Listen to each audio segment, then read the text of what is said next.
Go for the Something journey. else I forgot now. Do you remember, do you ever think you have to go to shop and I forgot something? Every else? single time. There's something else I have to get. I forget now already. I forget something every single time I go to a shop. But do you know when you get the feeling? Do you know when you leave the house that you think you forget something, but you think I didn't? Well, no, I think it's actually a problem. I keep forgetting. I keep thinking I've left the iron on.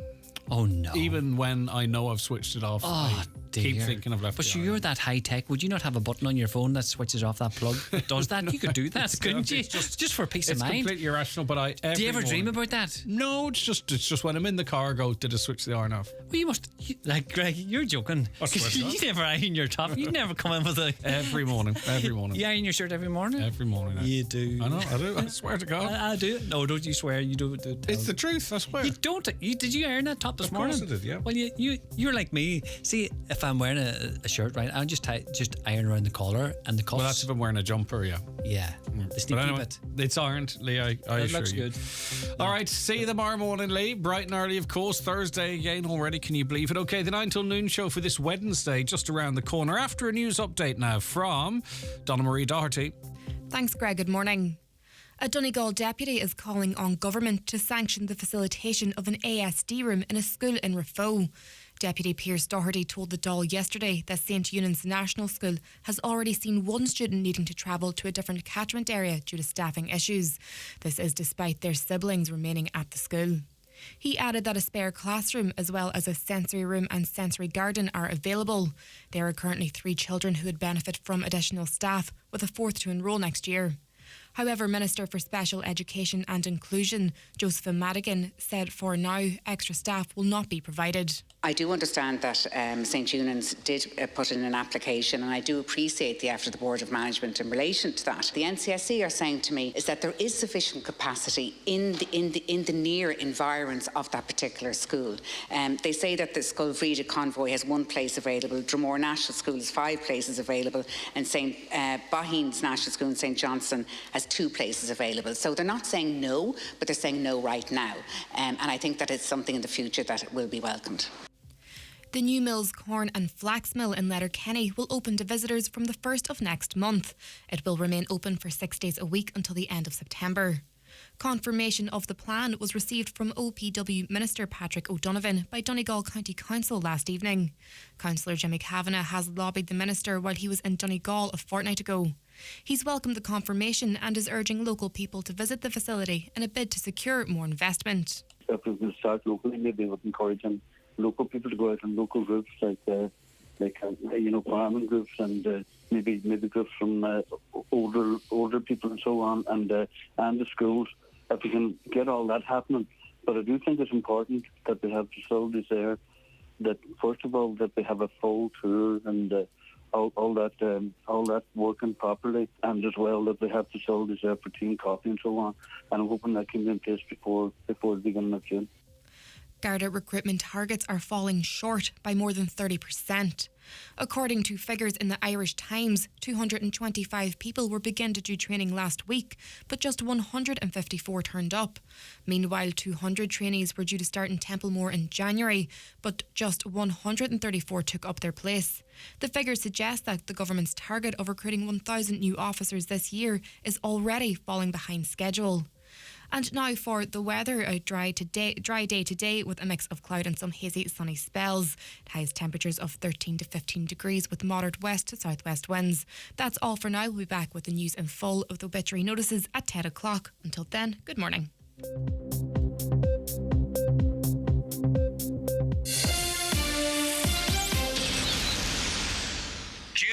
Thanks for waiting there, because I'm back with a banger of a car and home insurance quote for you. Jules, my sis lives near you and the potholes are a nightmare. They just are. Why is it so hard to get a good deal on simple car or home insurance? Well, getting a quote from An Post Insurance is never this hard. For car and home insurance that's a little more human, call 0818 22 2222 or visit anpostinsurance.ie. You feel me on the potholes, Jules, yeah? Acceptance criteria, terms, conditions apply. One Direct Ireland Limited trading as An Post Insurance is regulated by the Central Bank of Ireland. One Direct Ireland Limited is a wholly owned subsidiary of An Post. Home insurance underwritten by Aviva Insurance Ireland DAC. Best prices online. The county's #1 talk show, The 9 till Noon Show on Highland Radio. And now, it's time for the talk of the Northwest, The 9 till Noon Show with Greg Hughes on Highland Radio.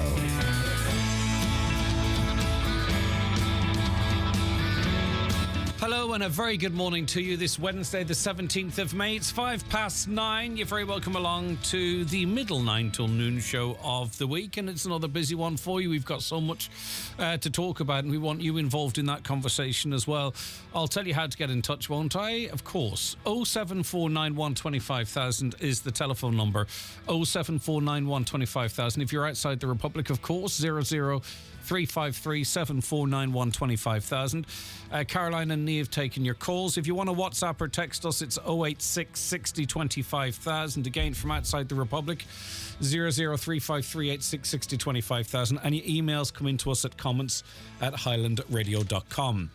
Let's take a look at what's making some of the front pages and inside the papers this morning. Let's start with the Inish Times. Family left petrified by attack on refugee centre is their lead story. The owners of an emergency accommodation centre in Buncrana that houses 50 refugees say residents have been left petrified by what they have described as an attempt to set fire to the building. The owner of the Sailors' Best Accommodation Centre said a firework was thrown at the building close to the town showfront at around 11 p.m. on Monday night. Christopher and Sharon Flanagan, who run the centre, which was open to refugees at the end of March, say CCTV footage shows there was a clear attempt to throw a firework through an open window on the roof. And we spoke yesterday to Christopher Flanagan, and it's in the second hour of yesterday's programme. If you wish to listen back to the podcast when we're finished live today, of course. On to the Donegal Post. After the emotional roller coaster of the last few months, a contractor has been appointed for the new building at Gaelscoil na Cahermaistry.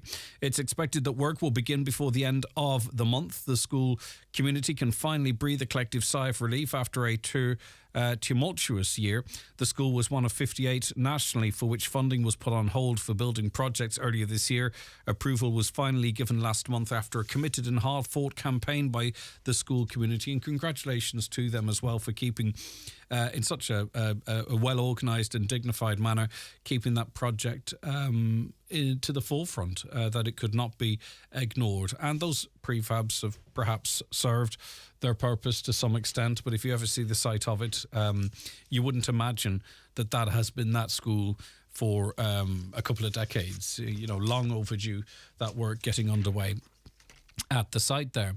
The Finn Valley Voice tells us that 5 new townhouses, a new bar and a new restaurant are set to change the business face of Navanny Street, Ballybofey. John Quinn has applied for planning permission to convert the former Mulryan's furniture store for residential use, while Tommy Gallen of Gallen Group recently purchased Heaney's You Drop In and the Paradise, a new Indian Bangladeshi restaurant and takeaway, is due to open at the former Gallery restaurant premises. Sounds lovely.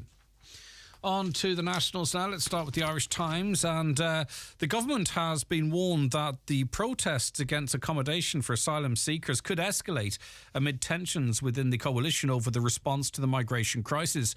At its meeting yesterday, Minister for Integration, Roderick O'Gorman, told colleagues that even with 200 to 300 new accommodation spaces expected this month, there'll still be a gap between what the state can provide and what is needed. In addition to the new refugee accommodation centre in Inch, County Clare, which has faced strong local resistance, another 3 are due to be announced in Dublin. One is said to be in the Dunleera area, with the location of the other 2 yet to be made known. Minister for Justice Simon Harris is said to have told the meeting that he and the Garda are very concerned about the situation, that it could escalate, telling colleagues that there have been 125 anti-immigration protests in Dublin in the 4.5 months of this year. However, a number of sources with knowledge of discussions at cabinet level said Minister for Housing Darragh O'Brien pushed back against Mr O'Gorman when the Green Party TD repeated a request for assistance from other departments in accommodating refugees. And I did hear an interview with Green with the Green senator earlier today, who effectively said it was her opinion that Roderick O'Gorman had been thrown under the bus and that it would require an all-of-government response, but that he was being left pretty much to his own devices. But they're going to have to do something because they can't keep bringing people in to mistreat them either, can they? There has to be, if there is not accommodation and no solution to it, well, they can't be, presumably, you can't be treating people like that. So they're going to have to come up with some sort of a plan one way or other. The Irish Independent this morning, junior cycle students will not be shown pornography as part of the new social, personal and health education programme. That's according to Education Minister Norman Foley. There will be no pornography material taught or shown in our schools, and pornography will not be taught. What will be taught will be respect for yourself, respect for others, she said. Ms. Foley was commenting after the National Council for Curriculum and Assessment published the specification for the updated programme, which also includes relationship and sexuality education. Incoming first years in September will be the first to be taught the new syllabus, which has been radically updated to take account of the realities and pressures of the modern world. Pornography, sexual consent, gender identity and risks associated with vaping and sharing images online are all part of the new course for 12 to 16-year-olds. Ms. Foley referenced a recent University of Galway study showing that a huge percentage of 10 to 13-year-olds, particularly boys, were accessing pornography on their phones. She said children needed to be safeguarded and to be able to access information in a safe space with trained professionals who were doing all they can every single day to mentor, to mind and to guide them. So that's starting in September. On to the Irish Daily Mail now, and Rory Gallagher has stepped down as Derry senior football manager. The county board confirmed last night, and many people will be surprised that the county board gave him the space to leave on his own terms, but that's what happened. Former assistant manager Kieran Mina will assume the role for the rest of this season. Mr. Gallagher had stepped back from his role last Friday ahead of last Sunday's Ulster final following allegations of serious domestic violence from his estranged wife on social media last week. The allegations were previously reported to the authorities, but prosecutors have said there was insufficient evidence to bring a case. I believe that's the PSNI said that. I'm not sure what the situation is with An Garda Síochána, whether any complaints were made or whether any prosecution or investigation took place. The Derry GEA board responded to reports it had been sent an email making it aware of Ms. Gallagher's allegations, saying it may have been sent to a defunct email address. In a statement announcing Mr. Gallagher's resignation, the board said it would be making no further comment at this time. In a statement on Friday night Mr. Gallagher said he would step aside from his role ahead of Derry's Ulster final clash with Armagh.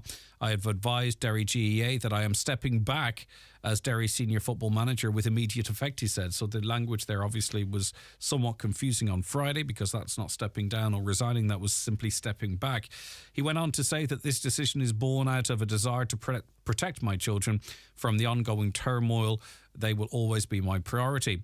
In a message posted to social media on Tuesday Nicola Gallagher detailed a number of alleged instances of physical abuse over a lengthy period.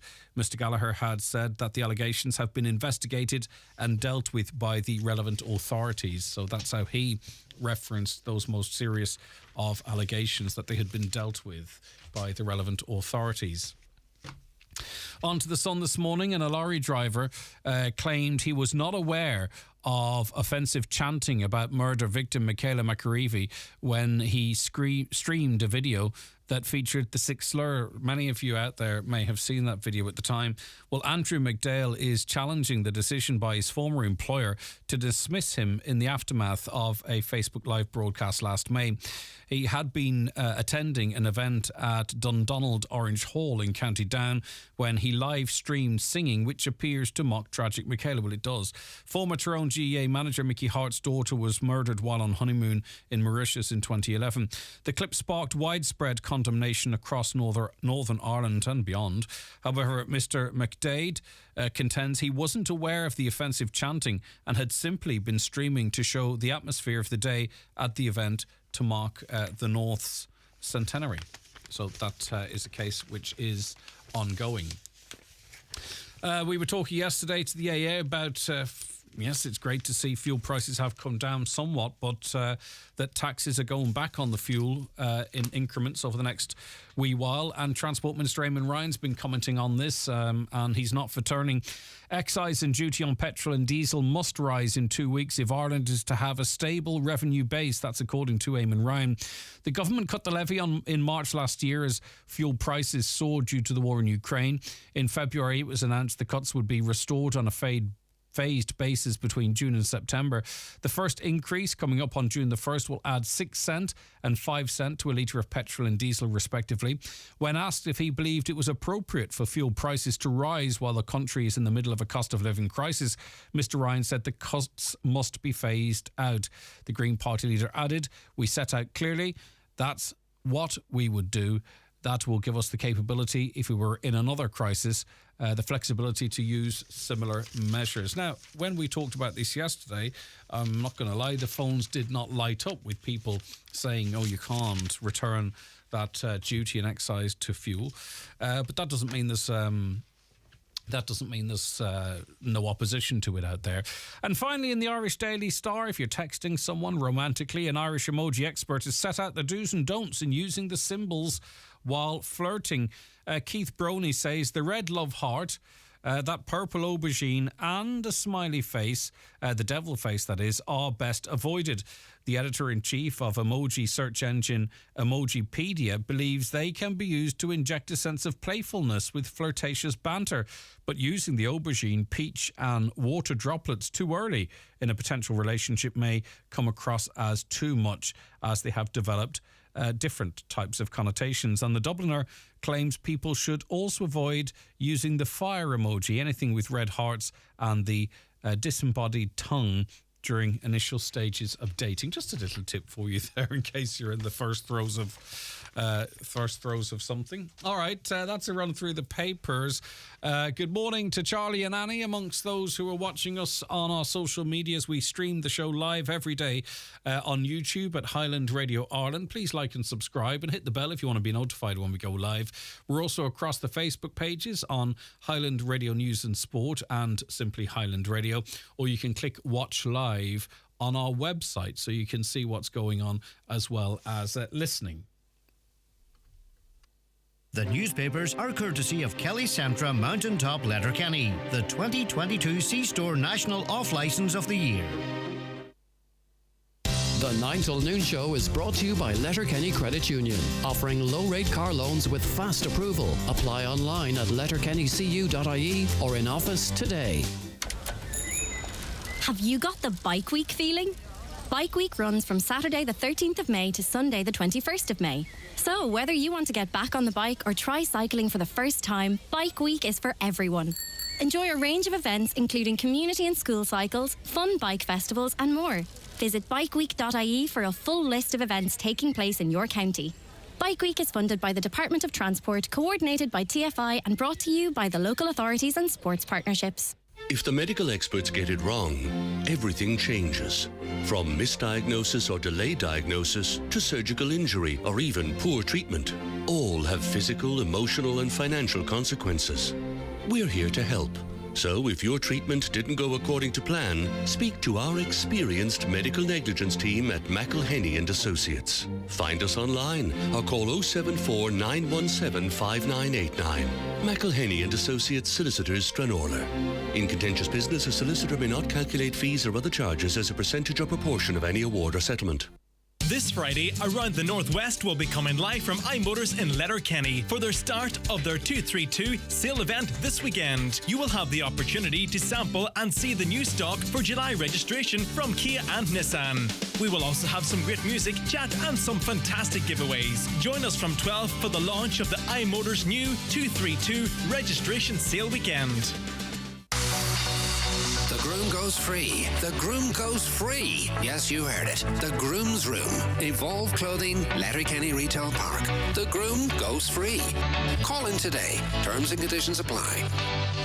Highland Radio time checks with Expressway. Travel Route 32 from Letterkenny to Dublin when you book online and travel for less.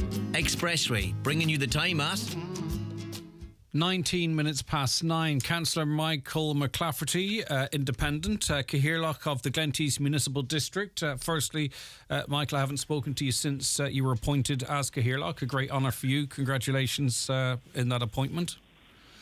Yeah, thank you very much, Greg. Much appreciated. Thank you. Right, now we're talking about a scene you came across this morning on the Creasla Road. I've seen the pictures of it. I'm not going to share them as we stream the show because they are really quite unsettling.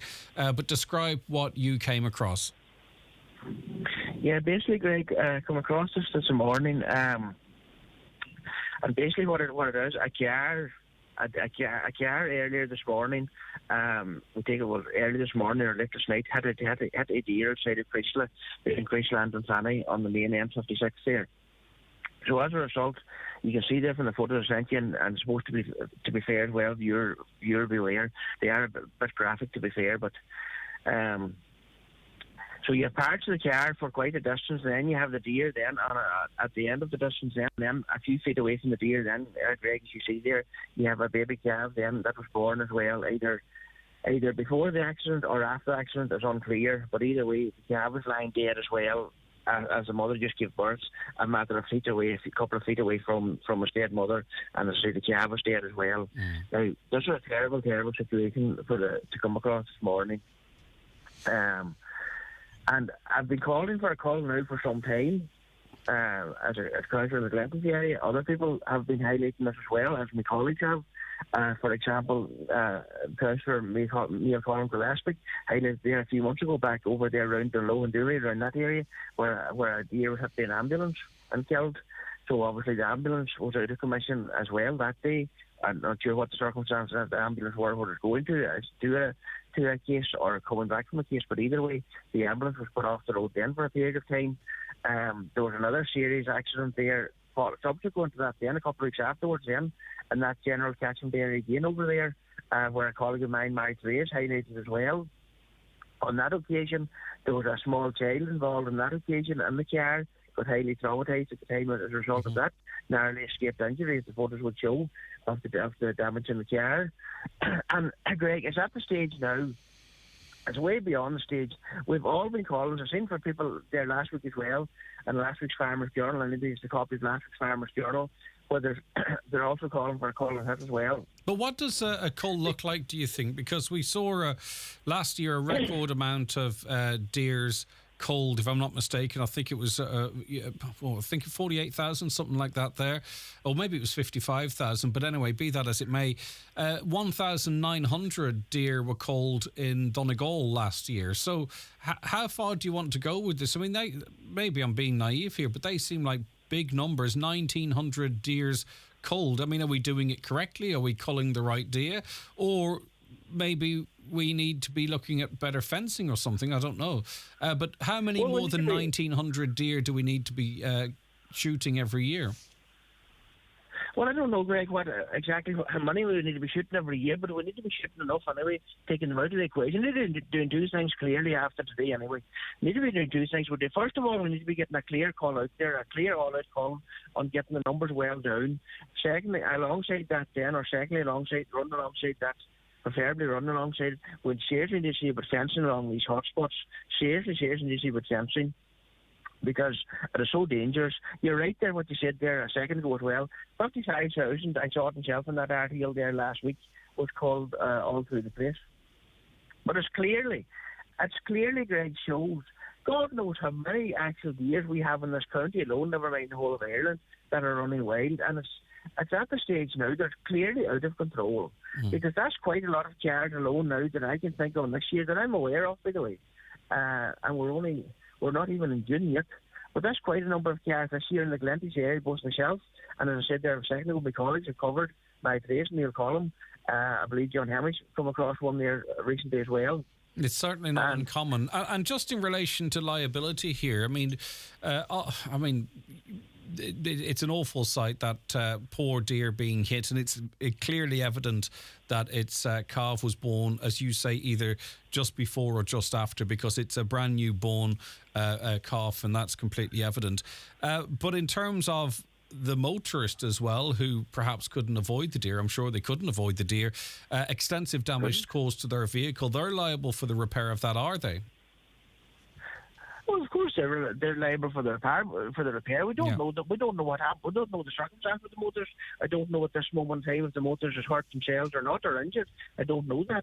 All we know is just the debris of the car that is there, and I say the way the photo shows the devastation. Like, this is the problem as well. They're, at the moment, nobody is taking liability of who is responsible for these deers. And I would say, going to what both myself and you're saying there in the last couple of minutes is the reason why there are so many. Like I said this morning earlier on there, regardless, these deers are originating from the likes of Glenveigh or various other parks and wildlife parks like it throughout Ireland, where the deers were introduced to some years ago. Fences got broken down then, fences weren't maintained, the deer started to escape, and as a result now, or a casualty if you like, we have these possibly hundreds of deers, if not thousands of deers, running way over rampant wild, and nobody's taking responsibility. And as we speak as of this morning, Greg, Parks and Wildlife has still not addressed a letter sent by request of myself through the council to them there some weeks ago. They haven't addressed it. And also on that situation as well, we asked them as well to come in to the Glenties MD to address myself and other councillors, and at the moment we have no reply either way. See, well, I mean, at the moment, the problem is what we do know is we know 55,000 deer were culled last year. We know 1,890 were culled in Donegal, but we don't know that as a percentage of the deer population because we don't know how many deer there are. That being said, Minister Charlie McConalogue did recently, did he not, along with Darragh O'Brien, because his department have some responsibility in that, they did launch a deer management strategy group to develop a national deer management strategy. So clearly, you would imagine the government recognises there is an issue here. That needs to be fast-tracked then, because we need to know how many deer there are and what needs to be done to control the population. So whatever the government is doing, they need to crack on with it ASAP. They need to crack on with ASAP, of course, Greg, and clearly so, you're right. And it's fair play to Charlie and what they've done. That's all helpful and it'll be useful, and hopefully they can fast-track it as well. But the thing is here as well, if Parks and Wildlife don't engage with the likes of myself or engage with the council that have written to them, that's really dragging the heels as far as I'm concerned. Because, like I said this morning to Karen, it's very simple for Parks and Wildlife. All they have to do is acknowledge the letter or letters that are going into them and just put a reply to the letters, and then people will know then where they're at then.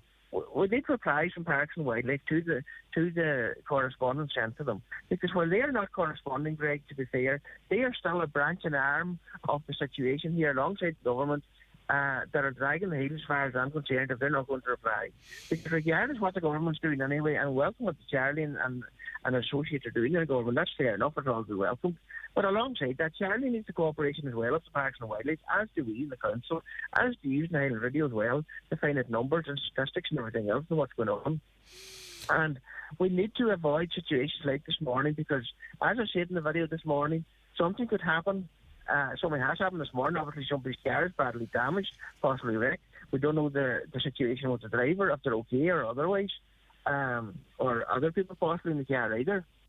Well, listen, it's just my fear. And there is actually a majority of public, because there was a recent survey, I think, done in May of people, and the majority of them, 8 out of 10, I believe, claimed that the national deer herd does need to be culled. You're talking about road safety as well, but also there is the whole biodiversity issue there as well, that a lot of people have concerns with. So, but just moving on, also, do the public know what to do if a deer is hit? Now, obviously, in the first instance, if you care for your own safety or the safety of those in the vehicle, but let's just say, it's material damage.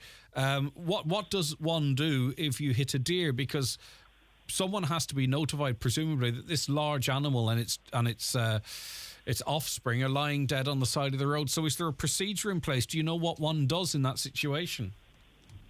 Well, what one should do in that situation either at the time or those either who come along with either. It doesn't matter if money comes along with it, they all do the same thing.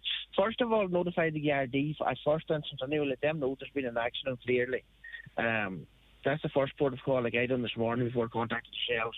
Second to that, then contact the council to organise getting the situation dealt with and at hand, like disposed of and so on, through the proper channels. Those are the two things should be done first of all. Anyway. Yeah, I think people too, though, need to be assured that they don't get into trouble for it, because I would imagine if someone hits a deer, they don't know, they don't know who's responsible. Could they get into trouble for reporting it? You know what I mean? There is actually quite a gap in information out there when you think about it.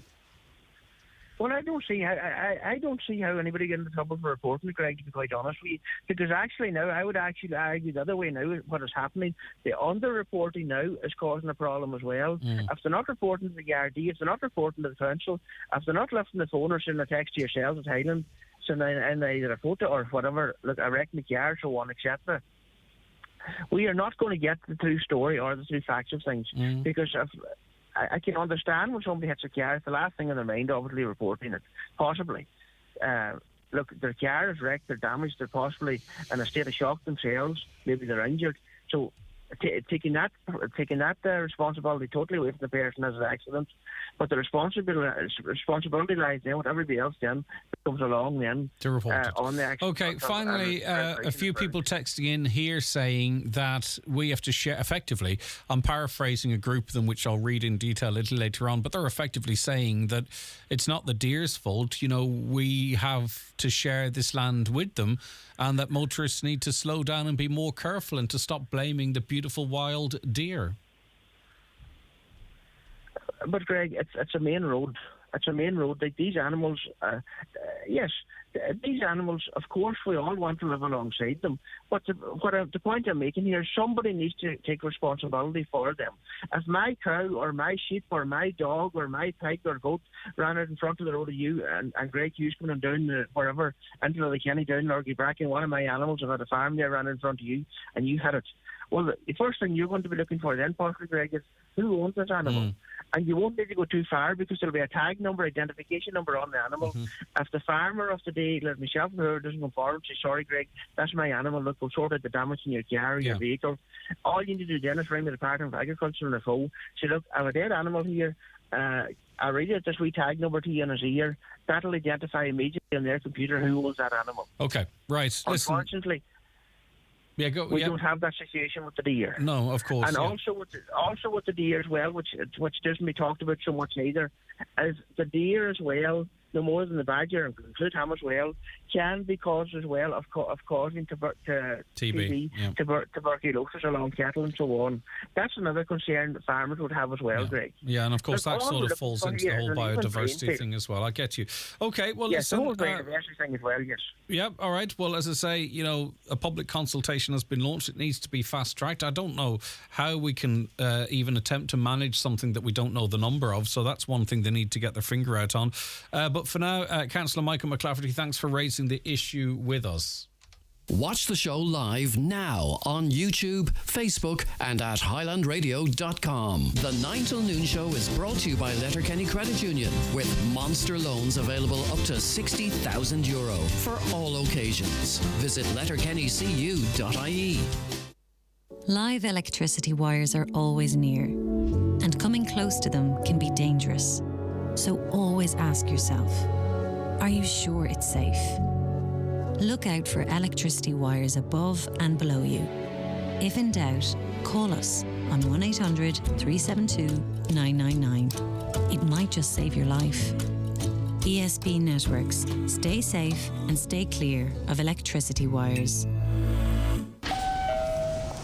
Travelling this year? Before you start to pack, head to dfa.ie/travelwise, the site that's already packed with all you need to know before you go, including up-to-date advice for almost 200 countries, from visa requirements and security to local laws and customs. If you're travelling in Europe, apply for a passport card, bring a European health insurance card, and make sure your passport is in date.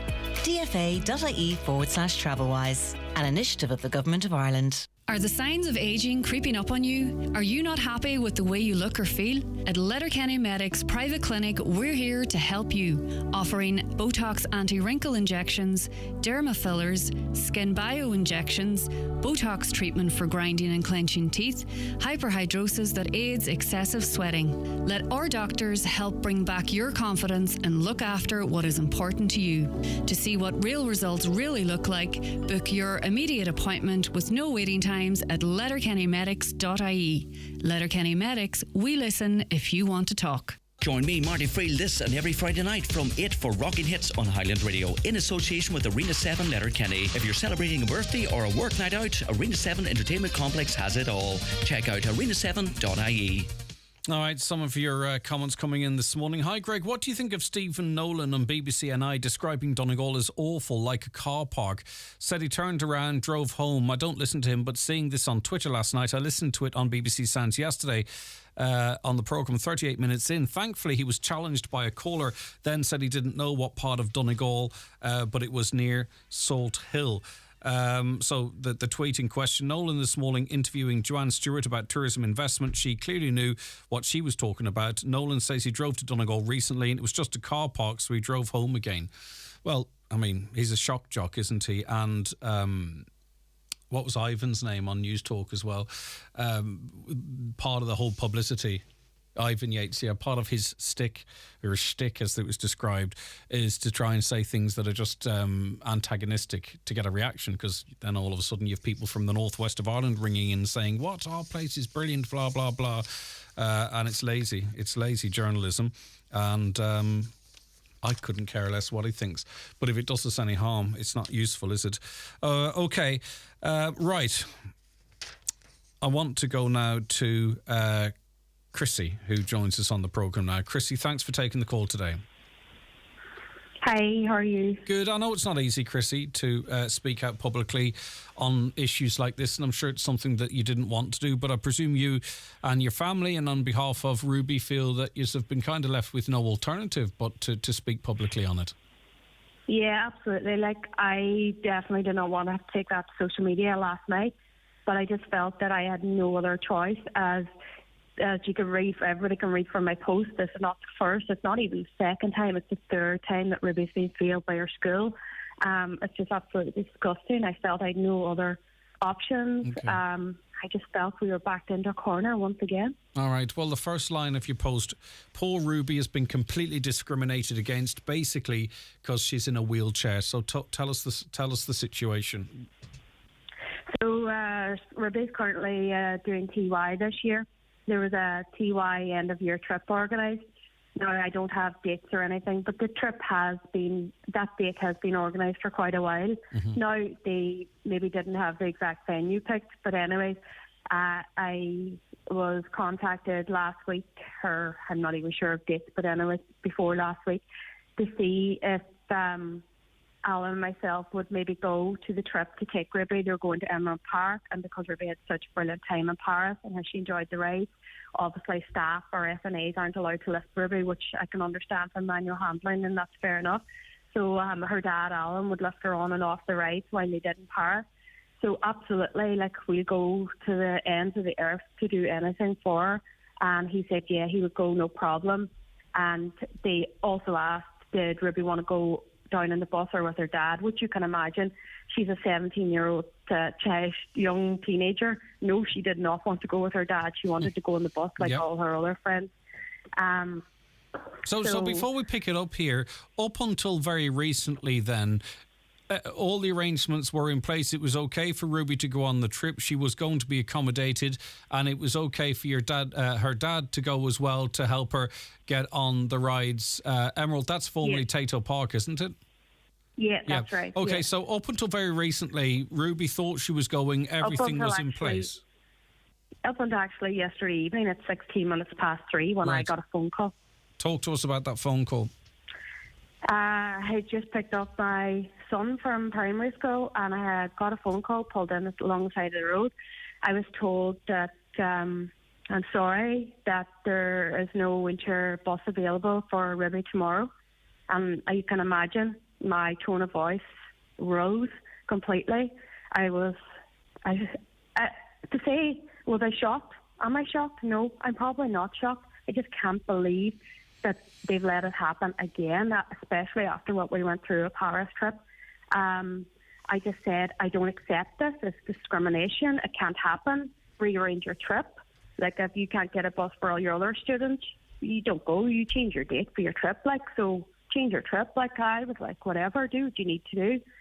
So the person I was speaking to says, right, I'll go away and see what we can do. And she spoke to me, another member of staff, and came back and just said, I just basically was like, yeah, they know, but there's no bus.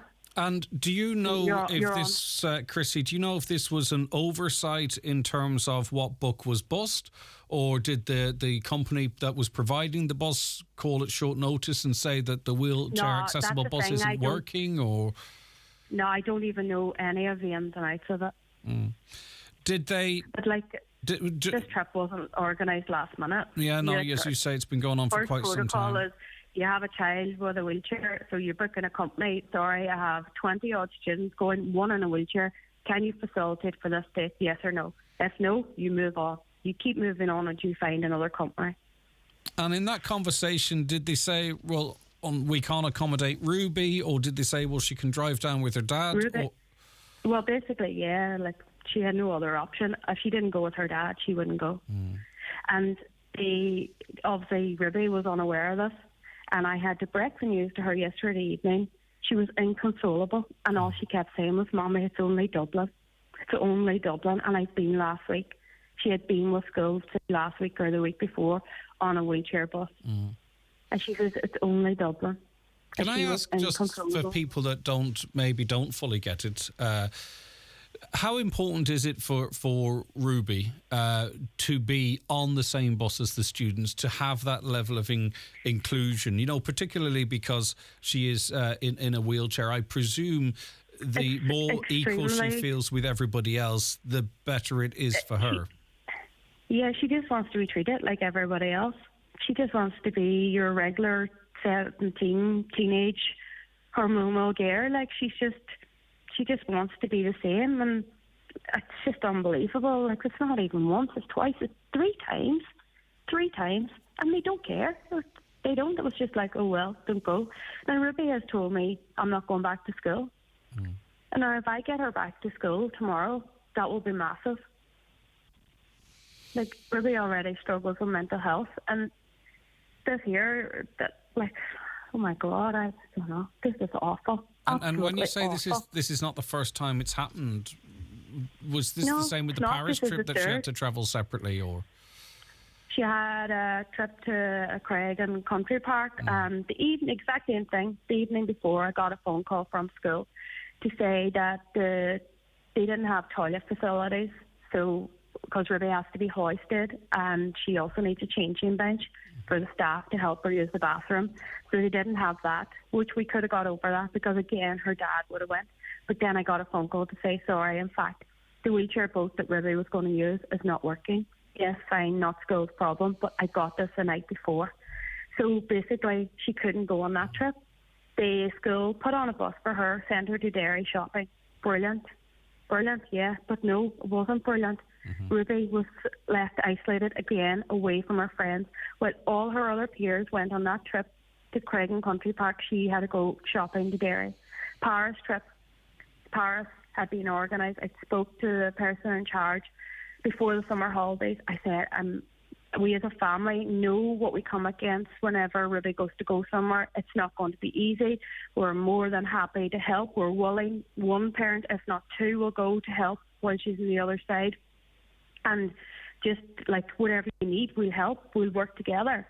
And basically 2 weeks before the trip, it was like, sorry, I've done everything that we can, and the tour company can't source wheelchair accessible transport on the other side. So basically, we've done everything we can. We can't go. That was left to me and Ruby's dad to source and book that trip. Yeah, Chrissy, a wheelchair bus. Yeah, and it's clear that you and your husband will do anything to make sure Ruby is included, even if you had.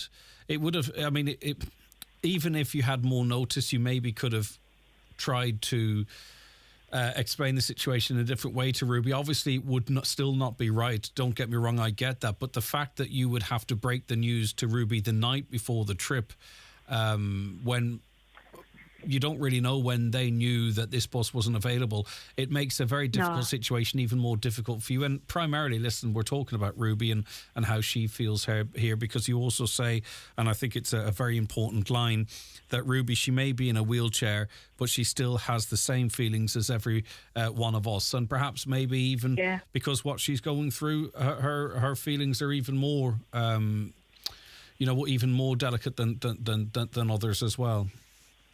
Yeah, that's right. We got in touch with the principal of the Millville Community College, and he says that he'll speak to you directly, but not through the media, which I respect that. And that's fine. Which I can understand. But it's now, what time is it? It's now 10:15, and I have not heard from him. And while we tried to contact the school yesterday, he had left.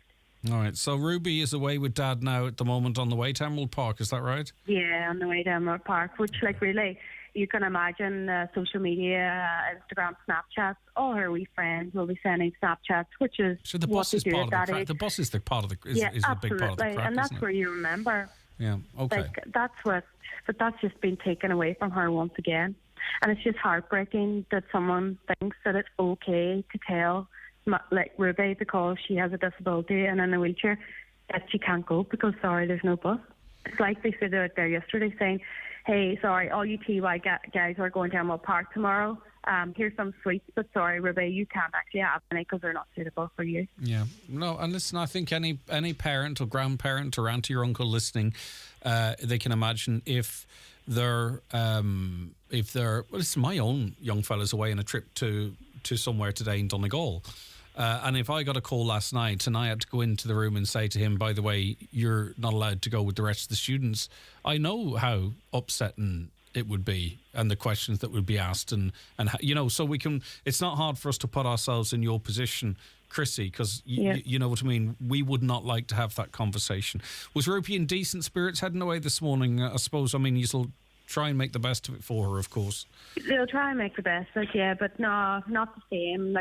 Same as the Paris trip. There's no excitement. We don't talk about it too much then because it's raw. It's just horrible. It's just not right. It's just not right. But that's Ruby's life. Anywhere we go, like the towns, local towns, the businesses, entertainment facilities, they don't have the facilities.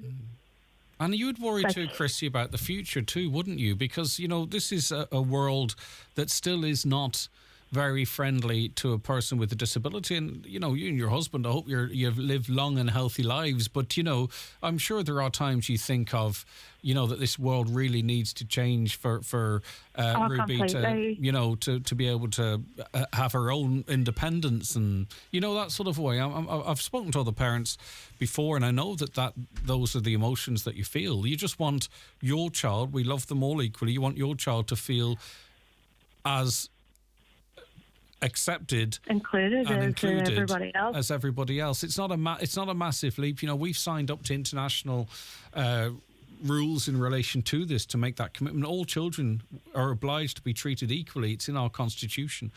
Okay, well, listen, what can I say?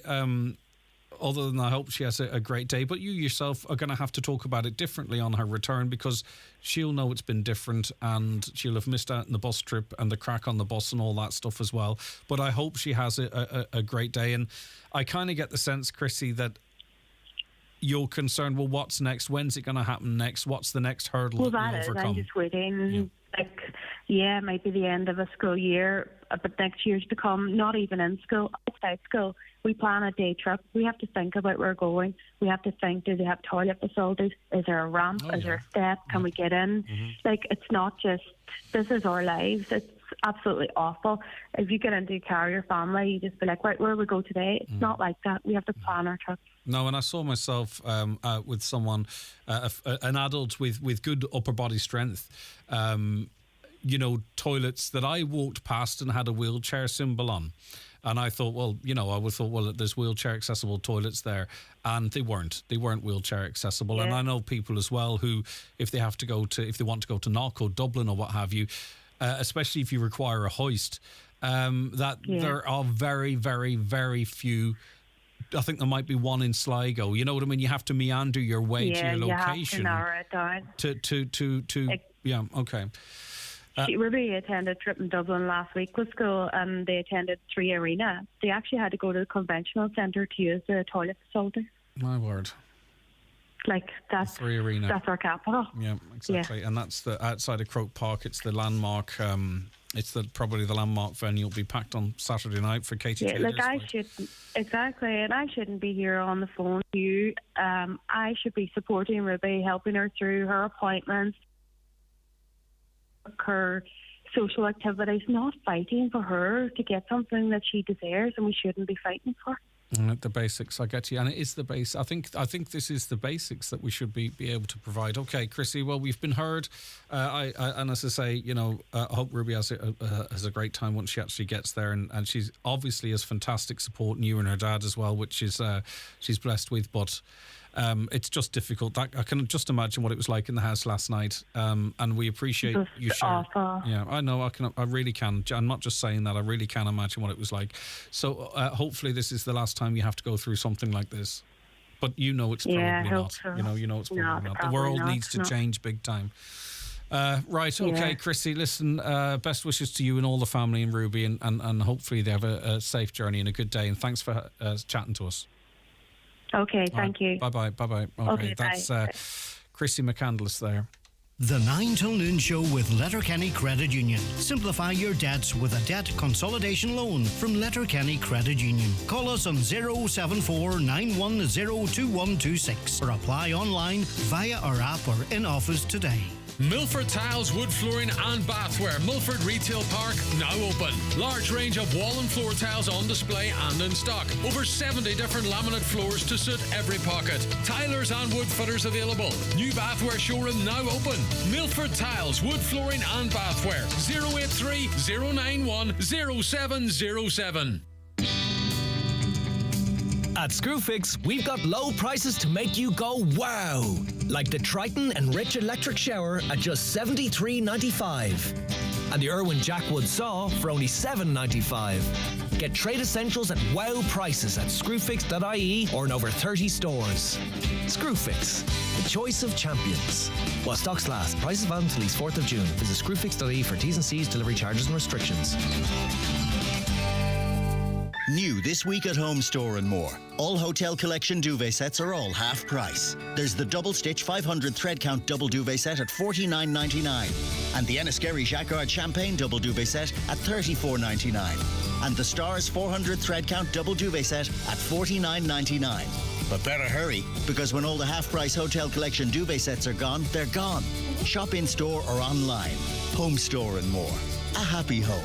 New store now open in Arcadia Retail Park, Athlone. Looking for a good night's sleep? Restex Beds has you covered. Located at Mountaintop Letterkenny. They are the best in the Northwest to get a quality bed or mattress. Come visit them today and wake up feeling rested and refreshed. Restex Beds, Mountaintop Letterkenny. Mr. Blue Sky, please tell us what. The Lotto jackpot is an estimated €8.5 million. Play responsibly in store, in app, or at lottery.ie. The National Lottery.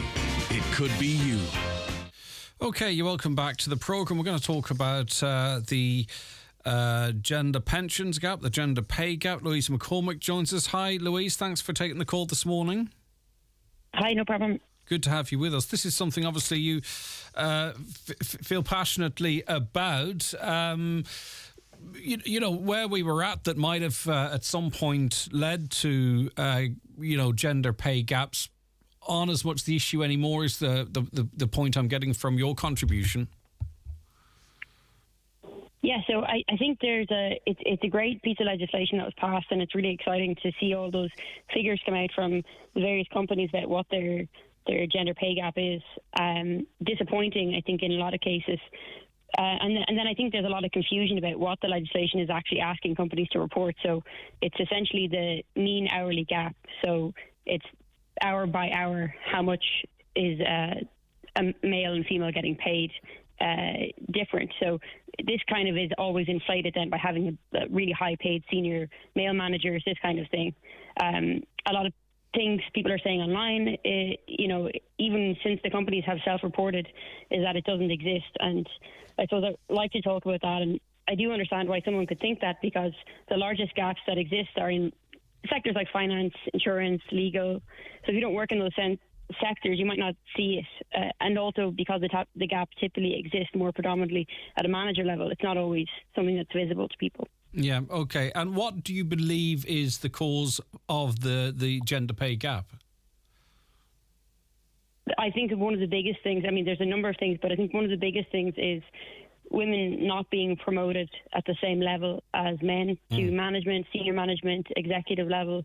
And then when they are promoted to those kind of big salary jobs that will contribute to that figure, that their salaries aren't as high as the male salaries. But So, why do you think like, that is, though, if you know what I mean? What do you think someone in HR or who's responsible for elevating people or choosing the right person for the candidate, what's going on that leaves women so disadvantaged compared to men, in your view?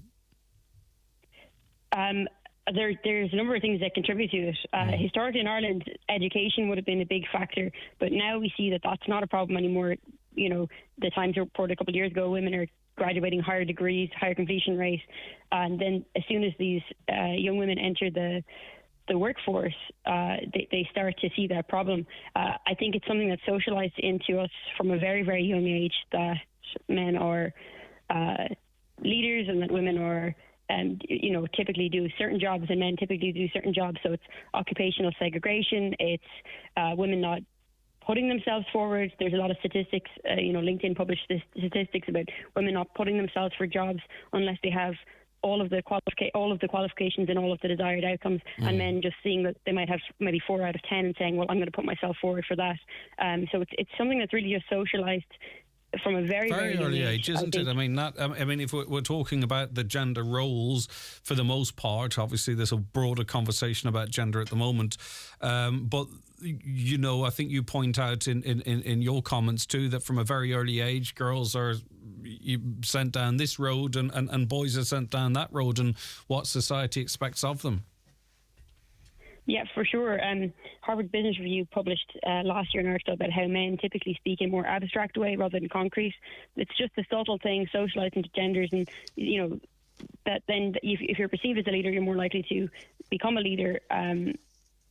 We start teaching gender bias to girls and boys as soon as they are born. Like last year, I was a volunteer in the toy appeal in Donegal, and we asked social workers and the people involved in those cases to recommend toys suitable for the 100 children that our volunteers bought for. In some cases, they made general recommendations, just kind of general recommendations. And in those cases, it came back that the boys were being recommended to get spatial toys, science toys, Duplo, Lego, when the girls were being recommended to be given dolls. So why is a 2-year-old girl matched with a pink doll and boys getting colourful Duplo? And that's the start of it, and it only gets worse. How could anyone say girls are given the same opportunities as boys when we don't tell them that they can do anything? We don't instill that in girls. We don't encourage them to do science. In a lot of cases, they're not valued. They're valued first for their beauty and their minds kind of second. Yeah.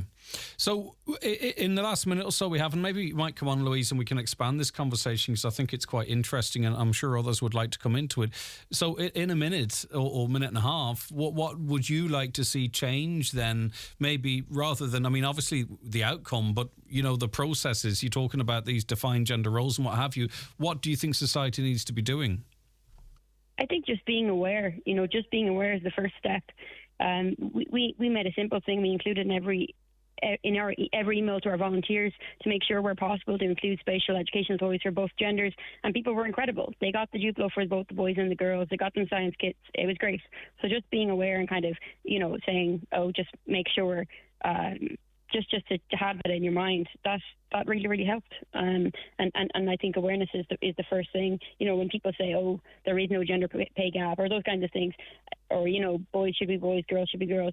I think just being aware of it, and not pretending that it's not true, and just kind of not getting too annoyed about the changing gender roles, but just being aware of the bias and discrimination that does exist. And, right, there's loads I'd love to tease out with you, but unfortunately it's just right against 10. Louise, hopefully you'll chat to me again, because there's a few things I'd love to speak to you about. So thank you for your time this morning, and as I say, we will set something up where we can have a longer conversation, but we do have to take a break now for the news and obituary notices. The 9 till noon show is brought to you by Letterkenny Credit Union. Digital loans now available. Apply online or via our app today and get your loan transferred directly to your current account.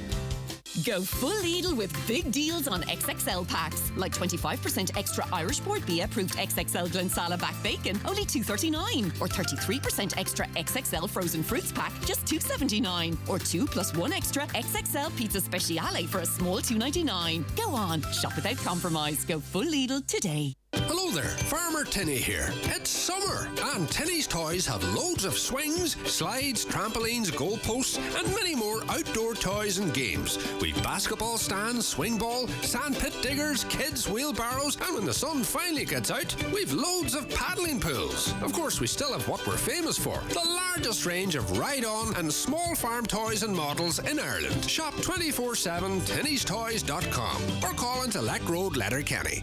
Down by. Join the team at Homeland Letterkenny on Friday 19th and Saturday 20th of May for In-Store Paint Weekend. Enjoy exclusive offers in-store on both dates, and you can talk to our expert Dulux colour consultant from 11 a.m. till 3 p.m. on both days. Meet special guest the Dulux dog on Saturday 20th of May from 12 till 2 p.m. and speak with our experienced paint centre team with a paint mixing service available in-store. Visit homeland.ie for more information. For great value in suits, visit Watson Menswear in Letterkenny. Top labels like Rima Zumo, White Label, Spectre and Daniel Graham.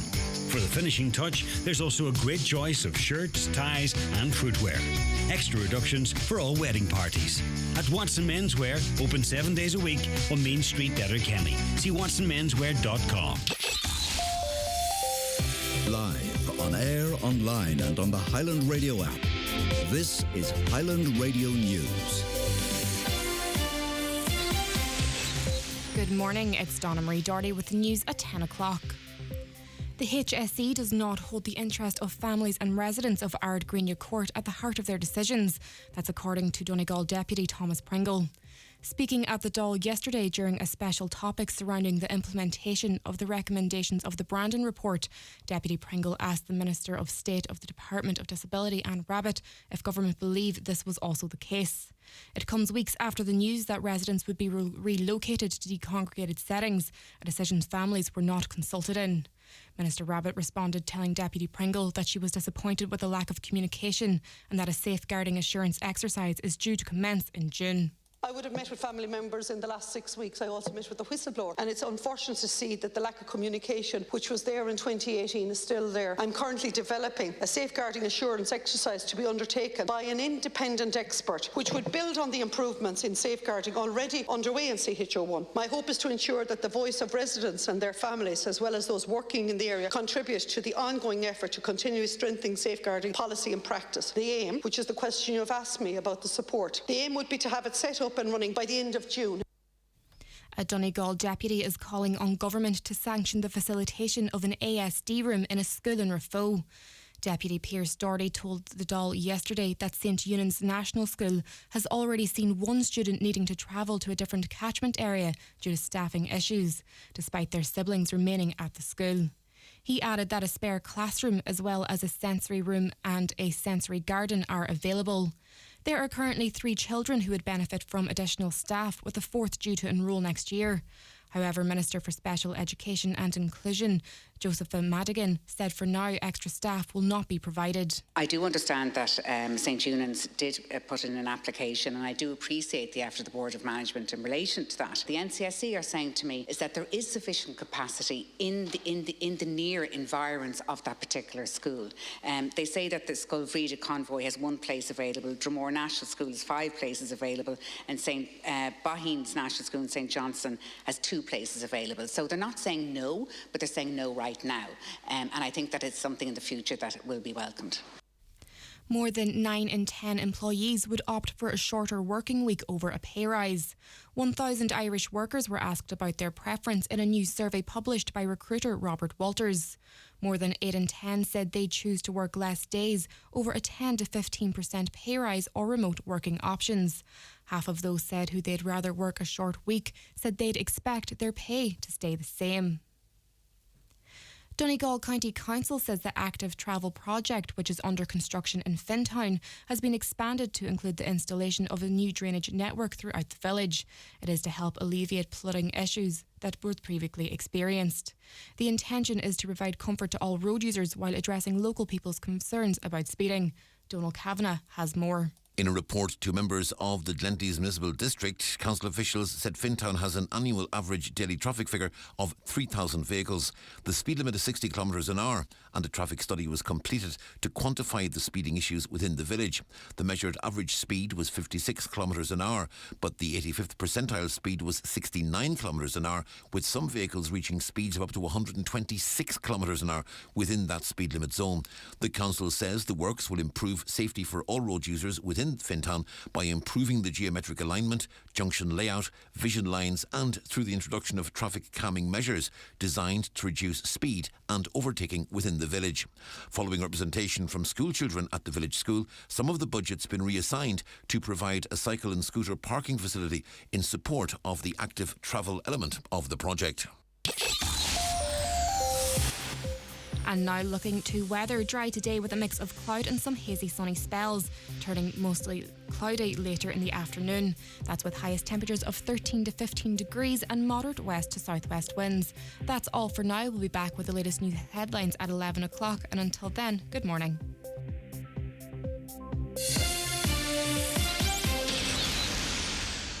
The obituary notices this Wednesday morning, May 17th. The death has occurred of William John McLaughlin, Drummadooey, Burnfoot, reposing at Murphy's funeral home today from 5 p.m. until 9 p.m. and tomorrow from 4 p.m. until 5:30, followed by removal to St Mary's Church Fawn, arriving at 6 p.m. to repose overnight. Requiem Mass on Friday at 12 noon, followed by interment in the adjoining cemetery. Requiem Mass can be viewed on churchservices.tv. Family flowers only please. Donation in lieu to the Donegal Hospice, care of any family member or Murphy Funeral Directors. The death has taken place of Bridget Ellis, ní Carr, Bangort, Glencolmkill, County Donegal. Wake in her daughter Anne White's residence in Loughrose Point, Ardra today and tomorrow from 11 until 10 p.m. Funeral from there on Friday via Glengesh, Straffan, Straboy, Sieve, Bangort, to arrive at St Columba's Church, Cashel, Glencolmkill for 1 p.m. funeral mass with burial afterwards in the adjoining cemetery.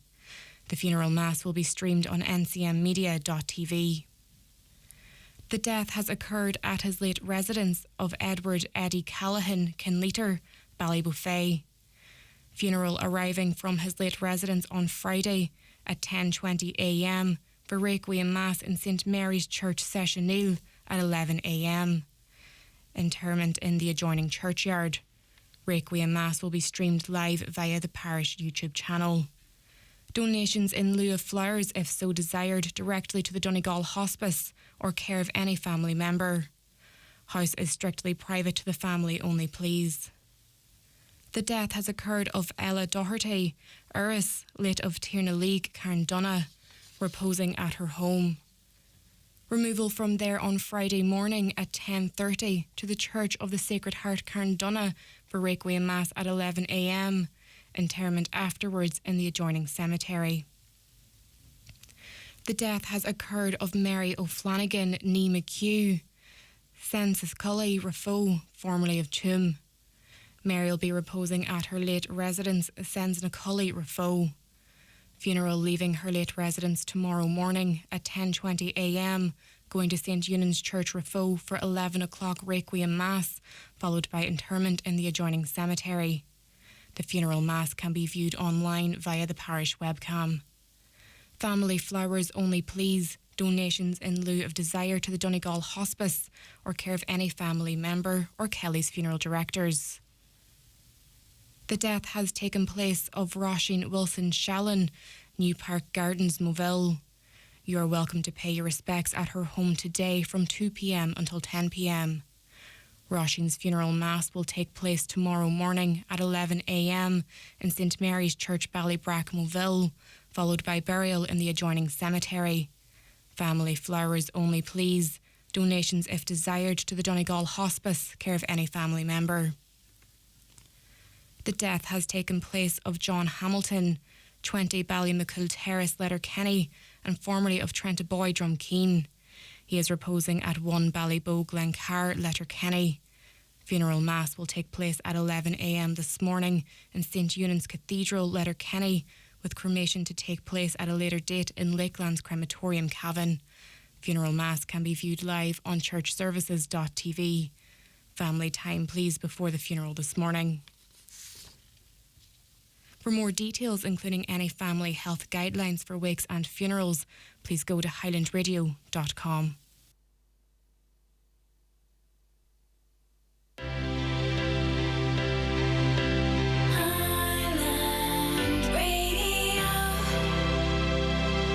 Experience the power of 3-Home Broadband, the master of multitasking that lets Mum work from home, Dad stream his favourite show, and the kids play the latest games, all at the same time. Sweet.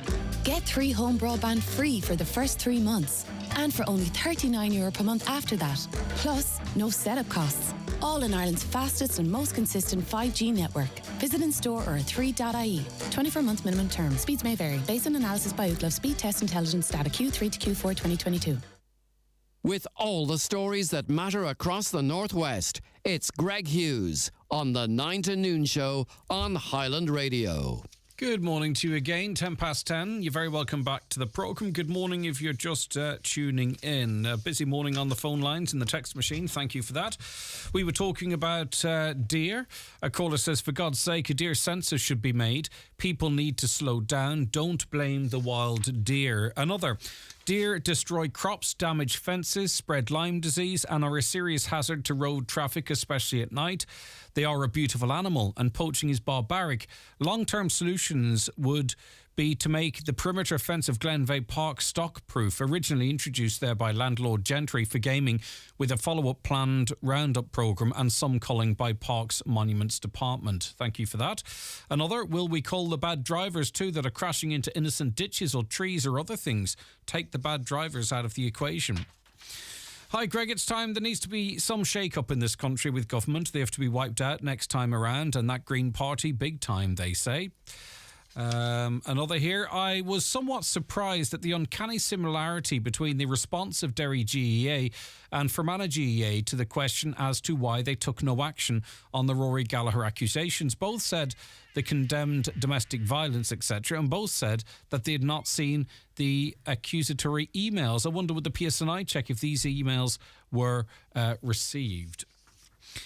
Avoid Ballybofey and Stranraer. The traffic is a total disgrace, says a listener. That come a little bit earlier on. Hopefully things have eased. On a matter of profound change, there should be a referendum on mass immigration. Can Ireland say no? We, the Irish people, should have a say. I would wonder how that would go.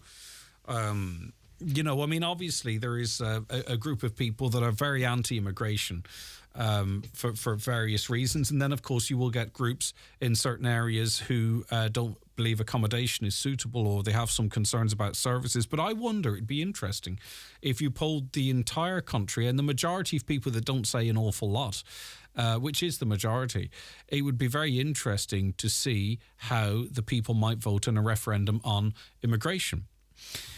We want Paddy Dunn, keep the Kilmacrennan one, says this text. Just a reminder that the special vigil Friday to appeal to God to change the bishop's mind there.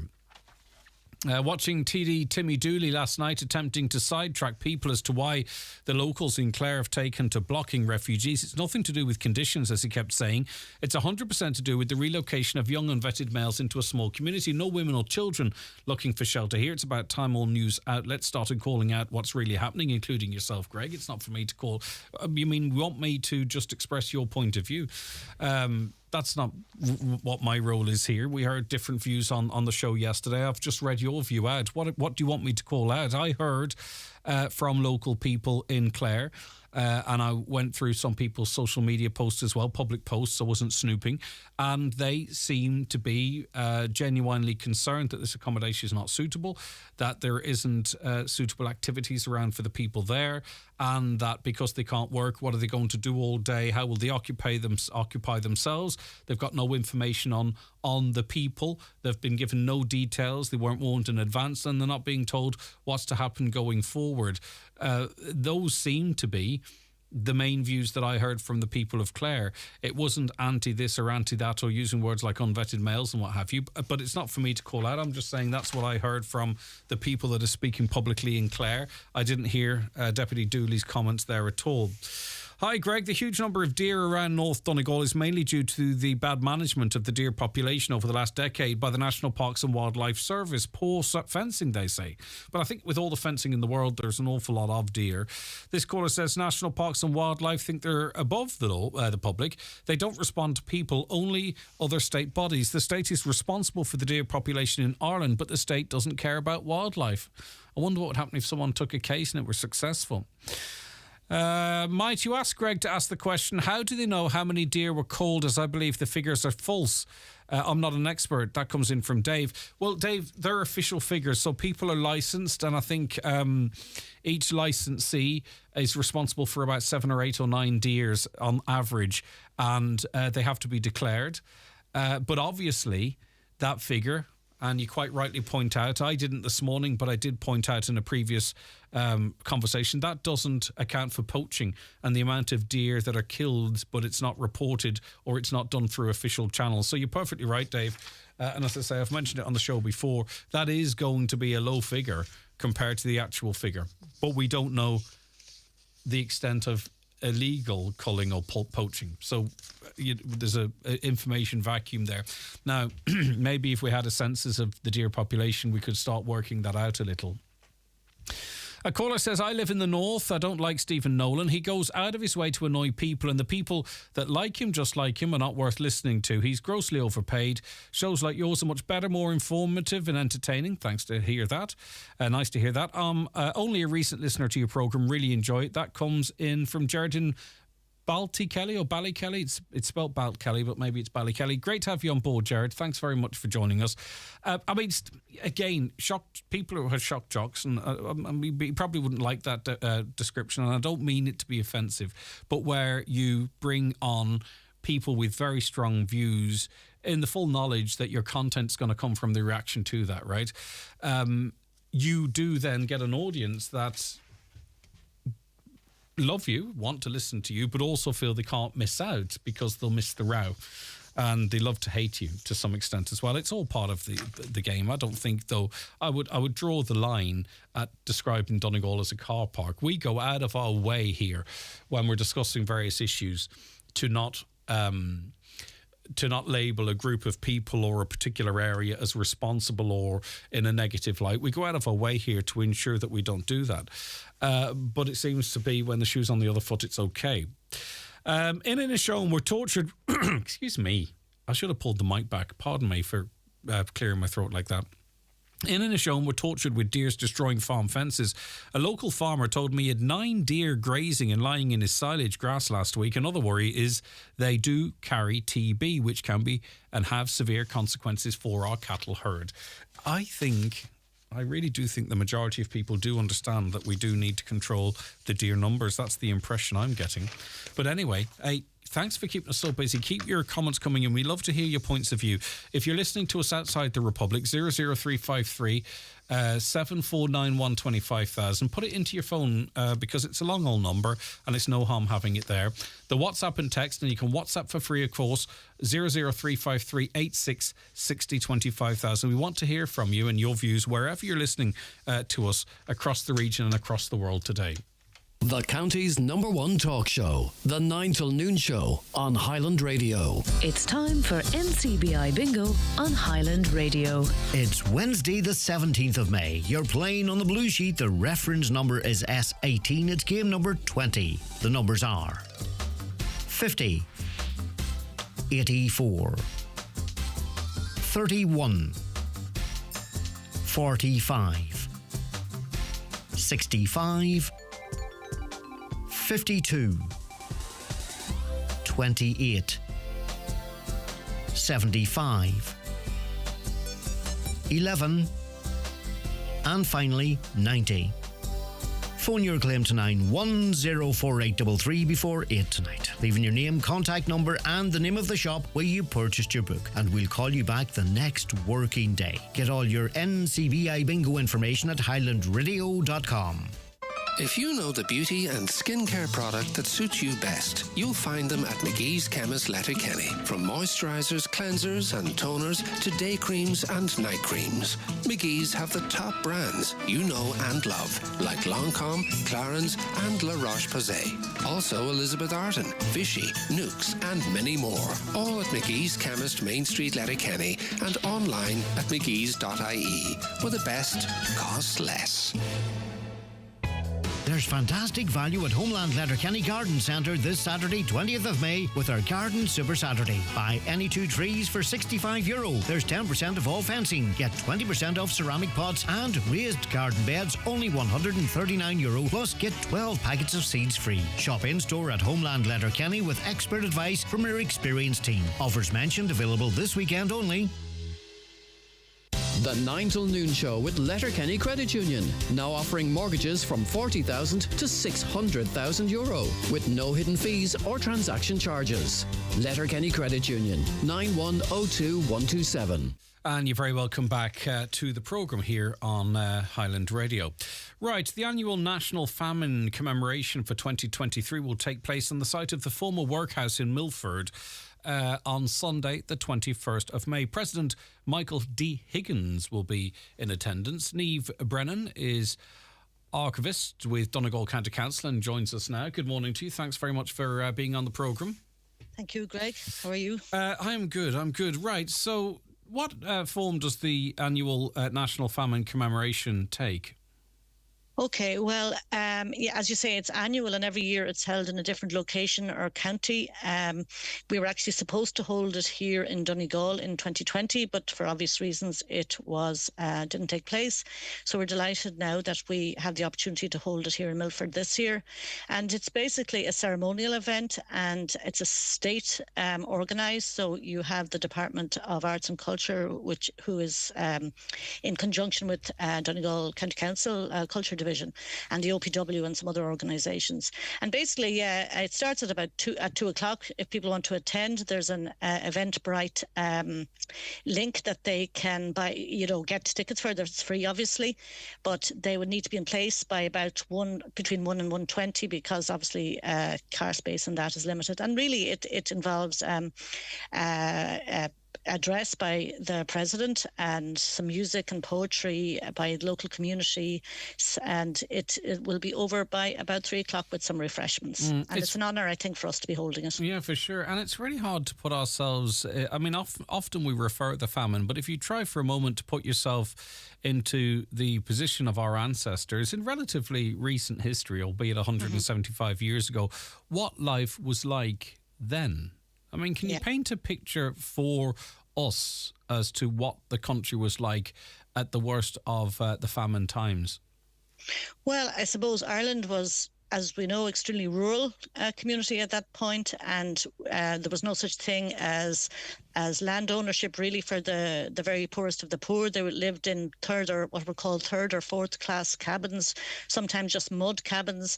Life before the famine, even though it was hard and people were very impoverished, but once the potato and oatmeal and that were plentiful, these were nutritious foods, so people were able to live off that system, the Rundale system. But unfortunately, then when the famine hit 1845 and then up to 1847, the very worst year, people were in desperate situations. They could not, if they could not pay their rent, and then the landlords could not get the poor rate off people either. So they were anxious to evict people off their properties. And once they were evicted, then they had very little choice other than to enter the workhouses or to die on the side of the roads. Yeah, we'll talk about the workhouses in a moment. But I mean, also too, when we talk about the type of country it was 175 years ago. So of a population of what was it, around about 8.5 million pre-famine, and we're well short of that now still, but 8.5 million. How many were poor? Do you know what I mean? When we talk about that, we had the rich and we had the poor. What was the breakdown there effectively? Like, how many can we guess, or do we know how we can class people who would have been, you know, able to sustain themselves versus those that were sort of almost living hand to mouth versus those that were very wealthy and I imagine pulling the strings?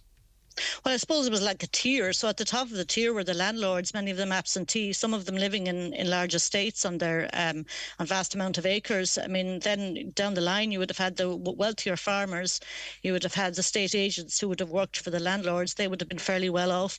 But and then maybe you would have the smaller farmers who would have had a few acres and lived reasonably comfortably. But the majority of people in the 1830s, 1840s would have been basically labourers living on the land of landlords and basically subject to their whim and whether or not they wanted to keep them on the estate or not.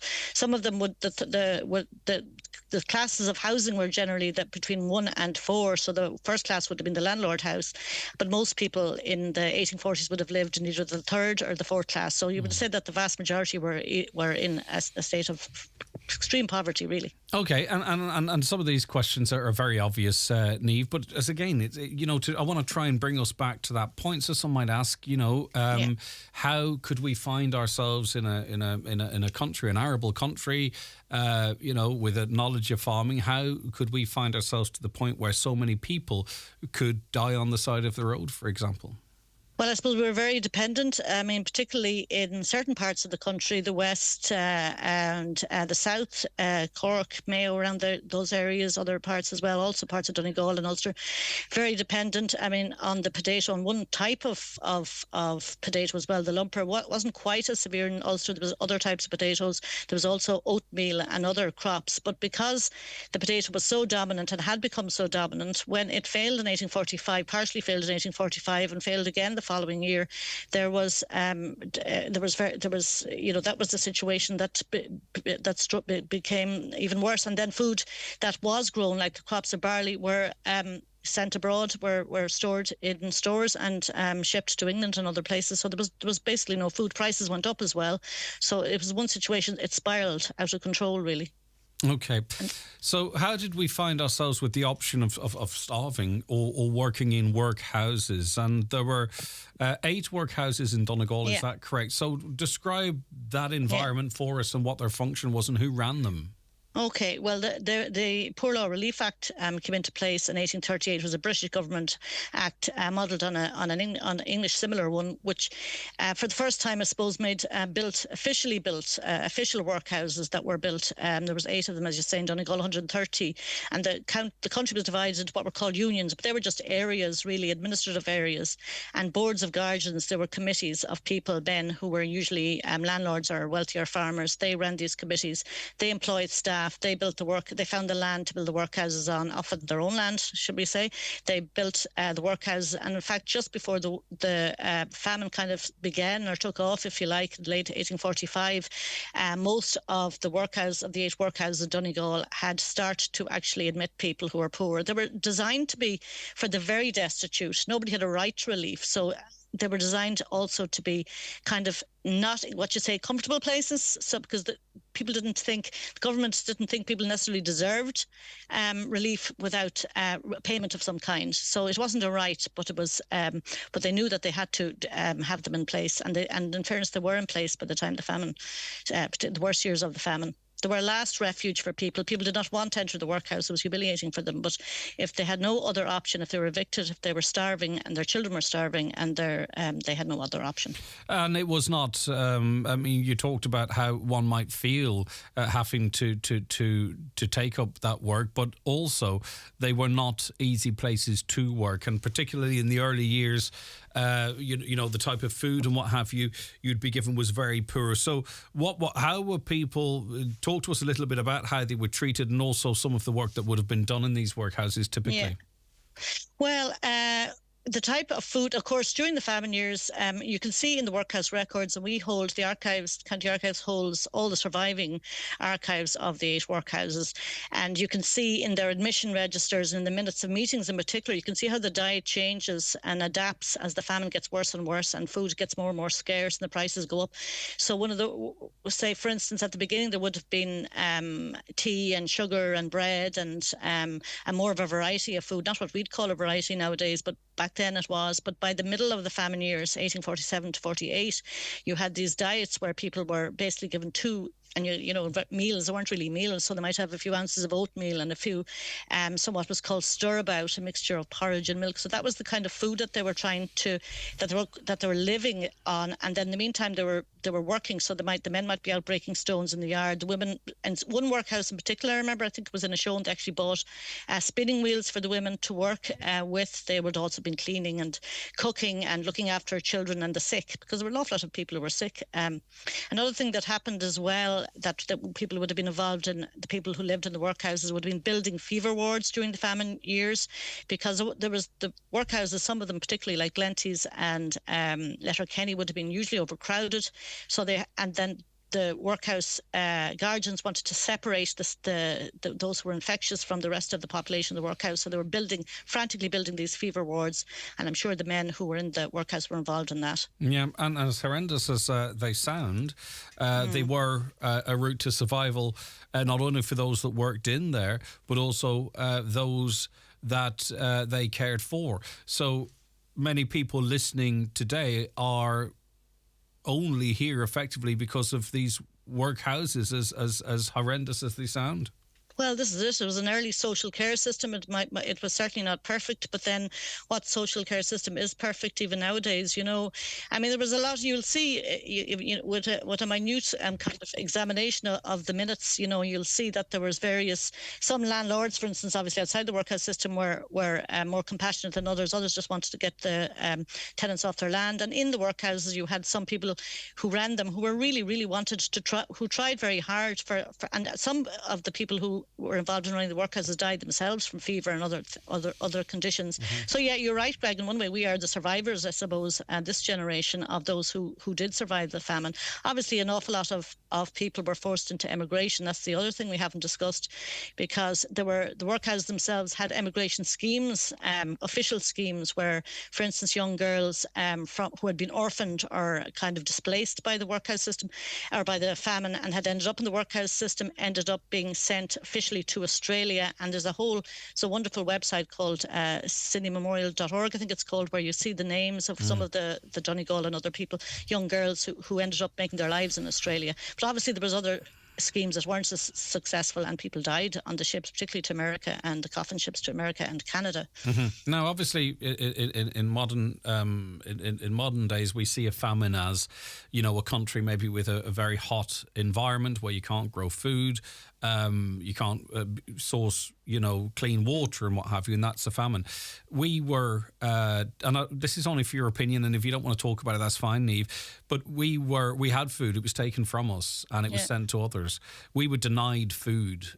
So that really would not be what I would call a famine. Are we settled on referring to this as a famine to the end of time, do you think? Or in time, will we come up with a better way, a more accurate way to describe this? Because this just sounds like we were left to our own devices, crops failed, and that's not really, it is. We have a tendency in Ireland to airbrush history, normally not to upset anyone, because we don't want to upset anyone, because we're good little boys and girls, aren't we? But do you see in time us reassessing what the famine actually was and maybe even reclassifying it, or do you believe that would be justified? And as to say, if you're not comfortable in talking about any of this, that's fine. Yeah, and I suppose it definitely does divide opinion. I mean, all I would say is that definitely the more I've read myself and the more I've heard other people speak about it, that, it's quite obvious that, as you say, there was food. The food was plentiful. It was, as you said, it was taken, it was put into storage, it was shipped across to other countries for export. And the British, particularly after the Whig government took over in 1846 and replaced Peel's government, they had this laissez-faire attitude, which was basically let the landlords, let them deal with it. And of course, the landlords couldn't deal with it because there was no money in the system. they could not get the poor rates, and they just wanted to end this system where they were starving tenants on their land, and any way they could, which isn't good. But this is the truth, is that I'd say the famine will be called the famine for a long time, because it's in our consciousness to call it that, isn't it? It's the Great Famine. It's on Gorta Moor, but the research is ongoing. Dr. Arlene Crampsey gave a great presentation to the library in Letterkenny recently about the geography of the famine, and there are all different aspects and different sources being looked at, and I do think that is important. But I can never imagine it being called anything else other than the Great Famine. But there are historians better out there, better able to refer to as that, but put it into a context. Okay, so we have workhouses: Carndon, Dunfanaghy, Mulford, Letterkenny, Stranorlar, Glenties, Donegal Town, and Ballyshannon. Of those, we presume, because it is relatively recent history, we know their locations and you have records from them. Structurally, how many of them in one form or another remain? If you know, I mean, obviously we're going to the former workhouse in Milford on Sunday, but beyond that, what remains? The Ballyshannon workhouse is the workhouse that is nearly still there in its entirety, if you like, structurally, though the roof is quite damaged. We're trying to get funding to improve it and to increase its use for modern usage. It is a great, it's an amazing building. If you go up to it, you can see nearly all of the original plan and design, and it was used for both the County Council and the HSE in recent years, so it's still there. Letterkenny, obviously part of the old workhouse, is used for our county museum, and Dunfanaghy also has a museum there. Milford, as you know, is gone altogether. The last to be destroyed there, or to be pulled down, was the Fever Hospital. Of Glenties, of the rest of them, there is no more really. Donegal, I think there's still a bit. I think there might be one building there, but unfortunately a lot of the records for Donegal Town Workhouse were lost in a fire in 1914. But most of the other records are there. There's a lot of, for instance, we're very lucky in Donegal. We don't have a lot of the physical buildings, but we do have both minutes, and we have admission records. For instance, for Inishowen Workhouse, we have all the two sets of admission records dating for the entire period of famine, dating from about 1843 to 1859.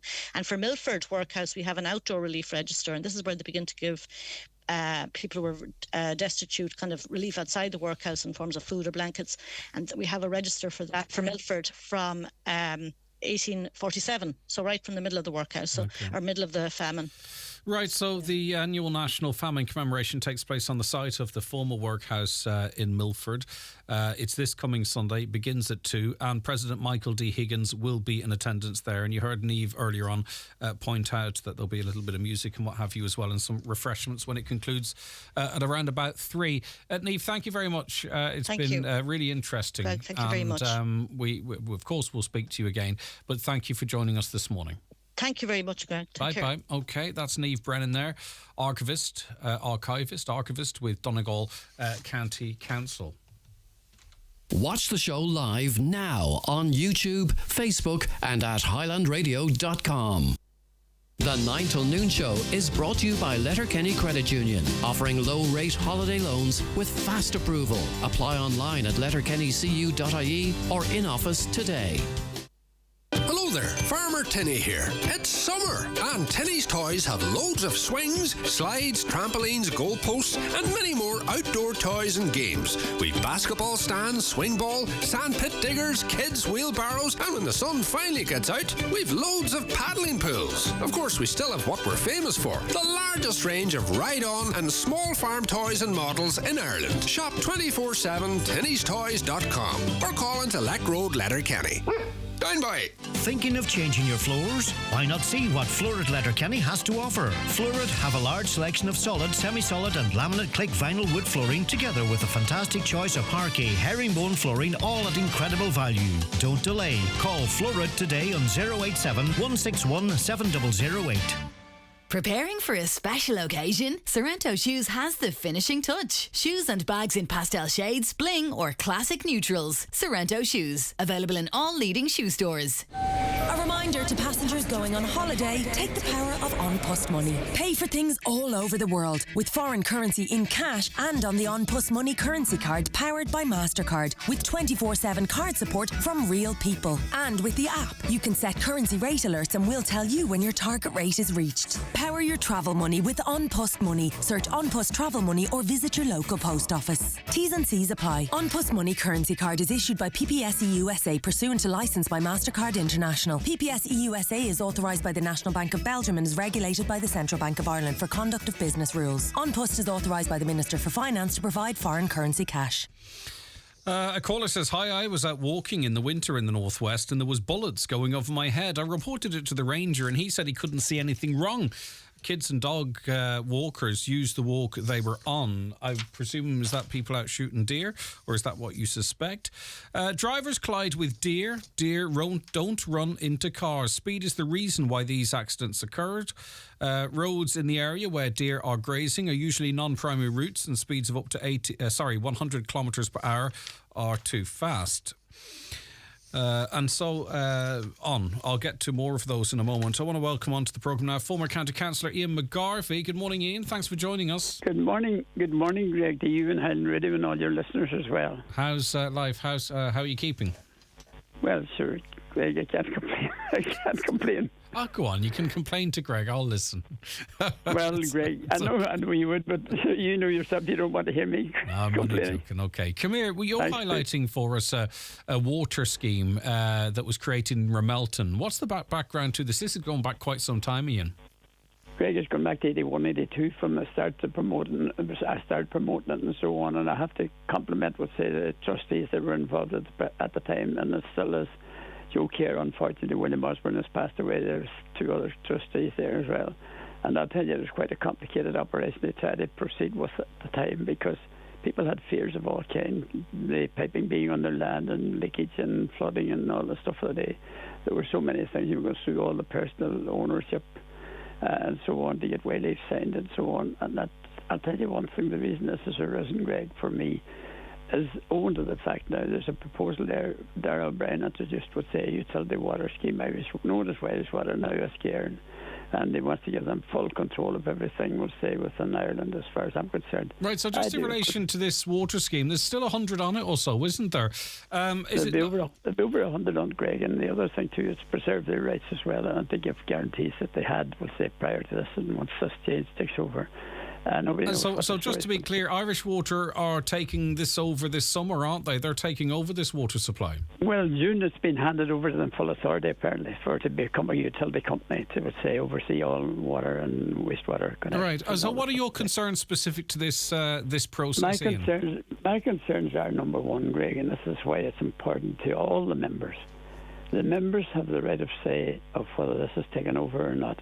I, as a promoter, does not have the authority or feel the right to, if you like, engage and grant takeover without their permission, because it's necessary to have 2/3 permission apparently before they can take it over. Mm-hmm. Anyway, and therefore I do have the concerns, Greg, that I just can't willy-nilly go off and hand over something that people paid money for. They were paying £700 per house at the time, Greg, and I'll tell you, in 1982, 83. It wasn't easy collecting that kind of money. Mm-hmm.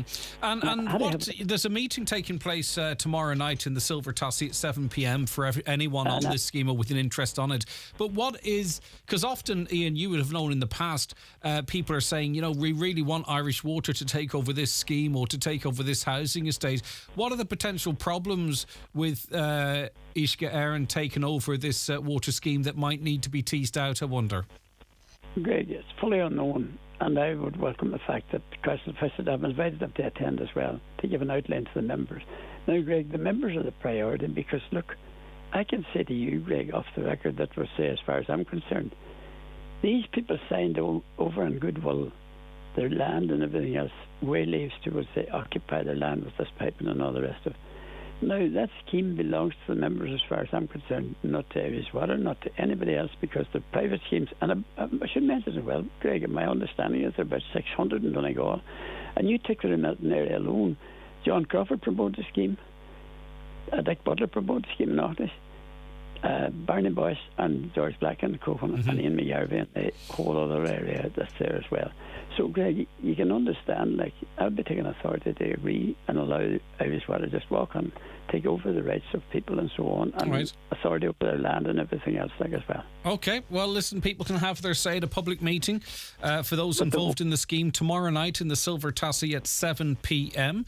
There's a lot to be gone through, a lot very specific to the individuals in that area, but we've let people know it's happening now, Ian, and hopefully there's a good turnout. Greg, Thanks for joining us. I want to thank you very much, because yourself and the Tribune are promoting that will say that the members, the interest of the members to attend, and that they should be there, and not be coming along afterwards and saying somebody signed over the rights and all the rest without even consulting with us. So hopefully everyone's heard it. Very much. Okay, And take good care. afternoon, Take care. thanks Great for to all your chat to you help. again. All right, bye-bye. That's former Independent Councillor Ian McGarvey. Brendan Devaney, presenter of the DL Debate, joins us on the programme now. Brendan, thanks for joining us. I appreciate your time this morning. I know you're busy as always. Right, so last night a statement was released. Derry GEA can today confirm that Rory Gallagher has stepped down as the county's senior football manager. Kieran Mina will assume the role for the rest of the 2023 season. Derry GEA will be making no further comment at this time. This is a difficult one, isn't it, Brendan, in that, is it a football story or is it a societal story? I mean, we can't really just approach this as what does this mean for Derry GEA, because it doesn't talk to, I suppose, all the events that led us to this point. It's a difficult one, Brendan. Yeah, difficult one. I suppose it's overlapping nature of the huge element that GA plays in our life. And, you know, it's very much a family, a sporting organisation. When you look at the age kids there from Sunday mornings, you know, we go out and St. Eunan's there.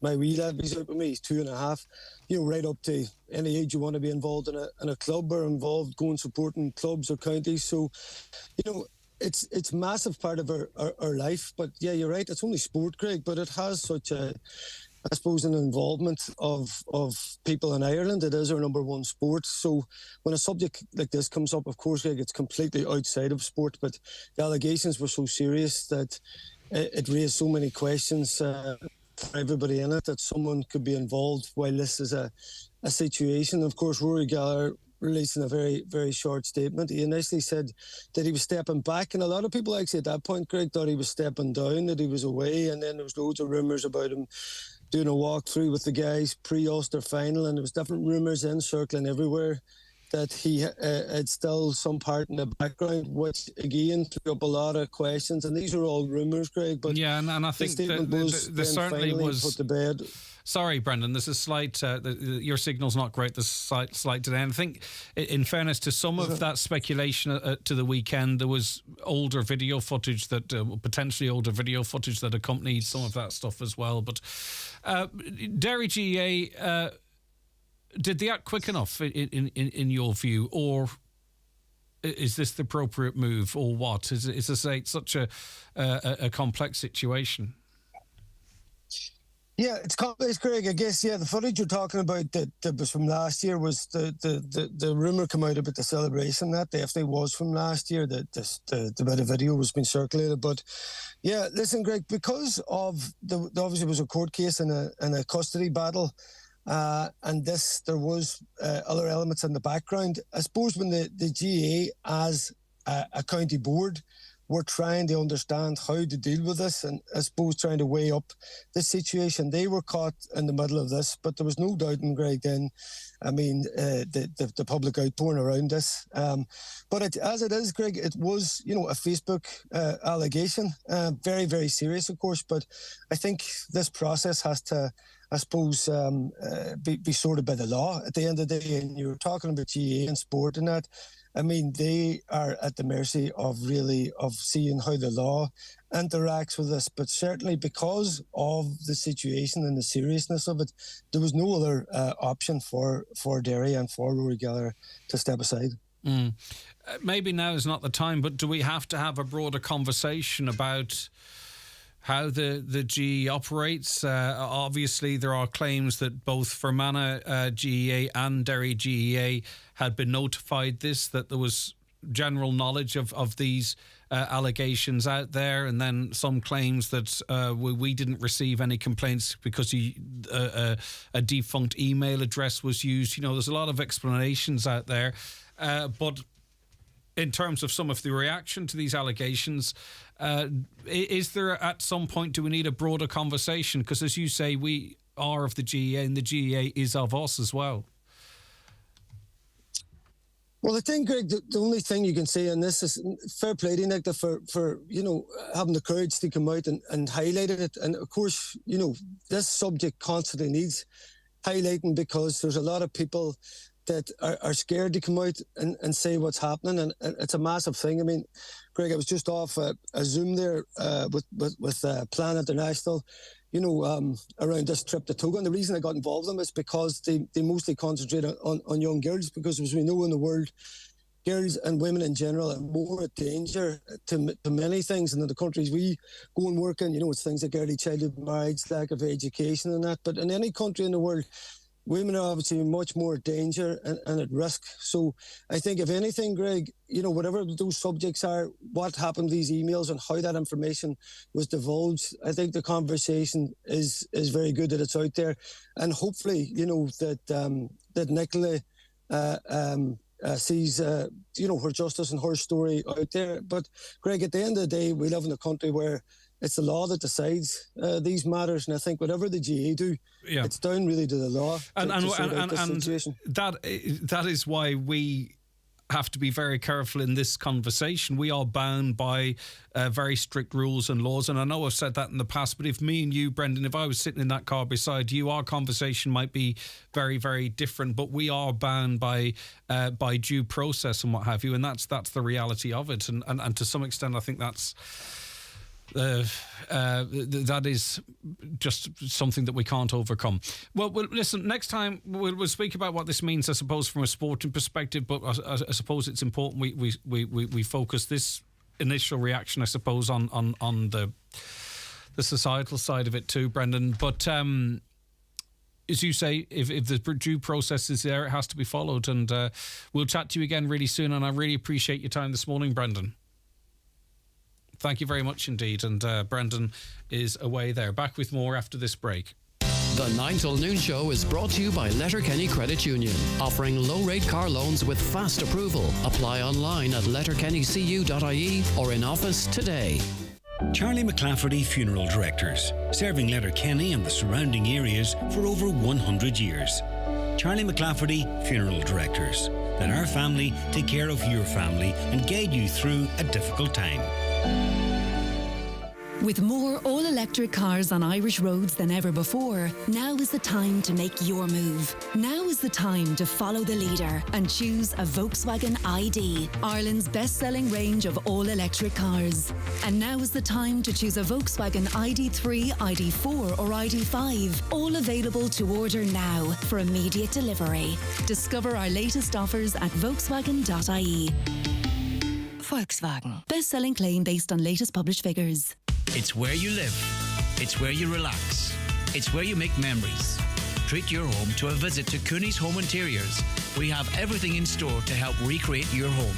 Choose from our extensive range of suites, tables, beds, mattresses and home furnishings for every room. Cooney's Home Interiors, Letterkenny. Style and perfection at incredible value. This is Tommy Marin, writer of It's the Real McCoy and 3 Hail Marys. Want to laugh? My new show, Celebration Ireland, comes to Grain on Letterkenny, Friday, May 26th. Get Tom to try that new tablet. It's called Via Grow. Celebration Ireland, Letterkenny, Friday, May 26th. Book online. Tickets from €24.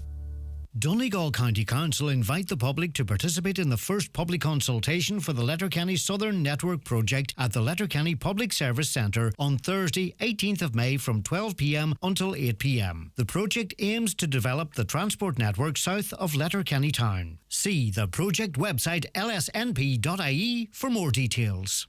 Mr. Blue Sky, please tell us what... The Lotto jackpot is an estimated €8.5 million. Play responsibly in-store, in-app or at lottery.ie. The National Lottery. It could be you. Right, Owen McCafferty's classic play Mojo Mickey Bow is coming to On Green on Theatre in Letterkenny.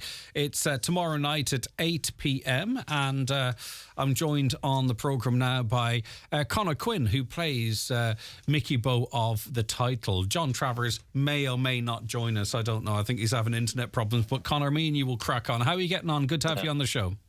Thank you for having me. I'm good. How are you? Is he notoriously difficult to get in contact with? Or he's a nightmare. No, he was on. I don't know what has happened. It just said he left. Right, okay. Well, listen, we'll get him back in, but we'll continue. So talk to us a little bit about this play. It's about a friendship between two boys growing up in Belfast in 1970. Yep. So the play is set during the backdrop of the Troubles. There's John. Hey, John. Oh, he's connecting to audio. Go ahead, yeah. The play is set during the backdrop of the beginning of the Troubles, 1970. Mojo and Mickey Bow are two 9-year-old boys. One of them is Catholic, Mickey Bow, and Mojo is a Protestant. The two boys become friends, not really understanding the conflict that is happening around them.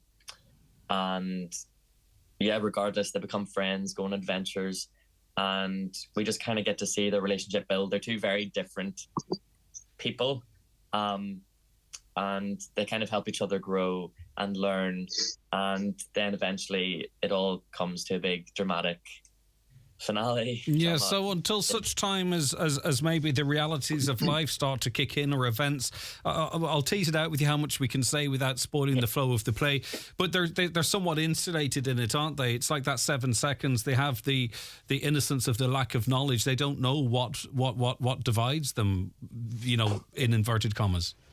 Exactly, and we get to see a little bit of the reality through other characters. So we're multi-rolling and playing quite a handful of characters, and particularly the older characters and Mojo and Mickey Bow's parents. We get kind of a more realistic insight into what is actually happening around them. With the two boys, everything is kind of seen through rose-tinted glasses, and they don't really understand because they're children. So it's the older characters that kind of give us a glimpse as to the reality of what's happening. Yeah, John Travers is Mojo. John, thanks so much for joining us. Does this, to some extent, too, hold a mirror up to us, to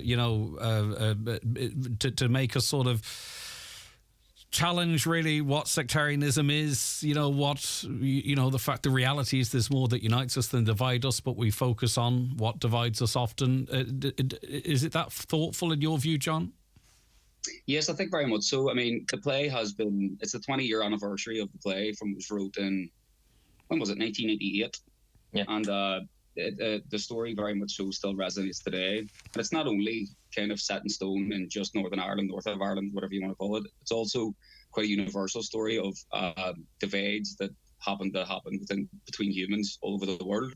So there's very much so why Owen's play has been done so many times in different countries, not only in our own back garden, So I think that, yes, it very much holds up a mirror to everything, because the play itself is seen through the eyes of two children. And they,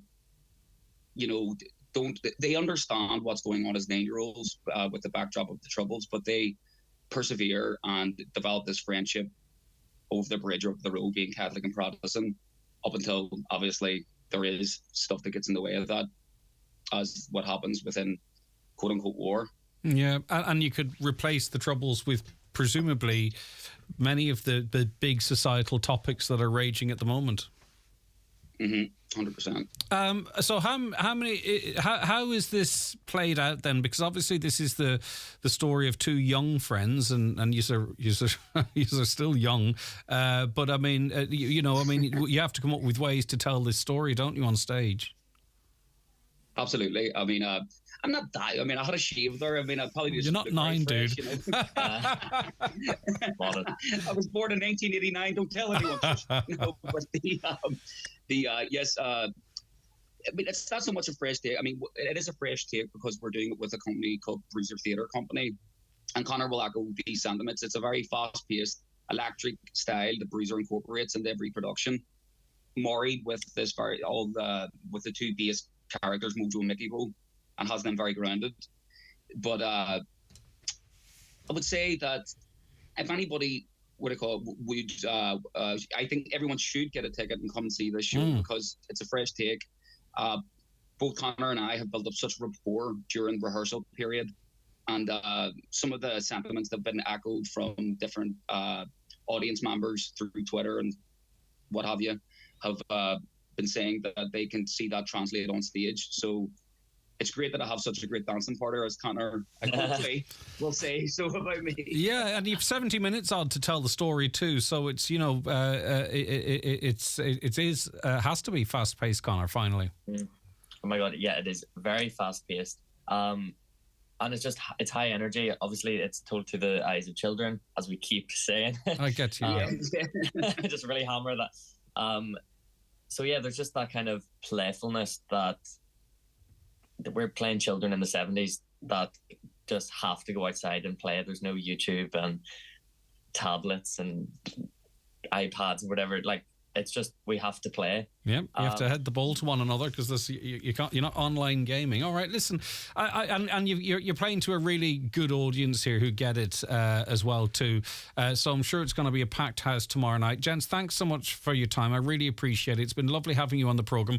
Continued success with the play, and it's great that you enjoy working together. You're not like those two on there this morning over in Britain. I've been reading that. Yeah, you're still getting on. All right, listen, it's been great having you on. Have a great show. That's tomorrow night on Green on Theatre, and it is Mojo, Mickey Bow. It's about a friendship between two boys growing up in Belfast in the 70s. You just heard from John Travers, who's Mojo, Conor Quinn, who's Mickey Bow, and I think that's going to be a great show for you tomorrow night. Some strong language in it, by the way, and tickets are just 12 or 15 euro.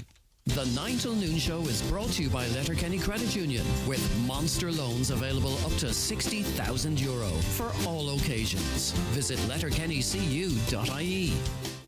Tá Mark uair nua ag gnólachtaí tuairseoirte le sórmhachas fostóra a chur iniúil. Bunaithe ar chormí na bhostithe hain, aithníonn an clór na fostóirí sin a caitheann dúchreachta rithean ama le loithreacha ibre níos fear a crothú do gcuid fostithe.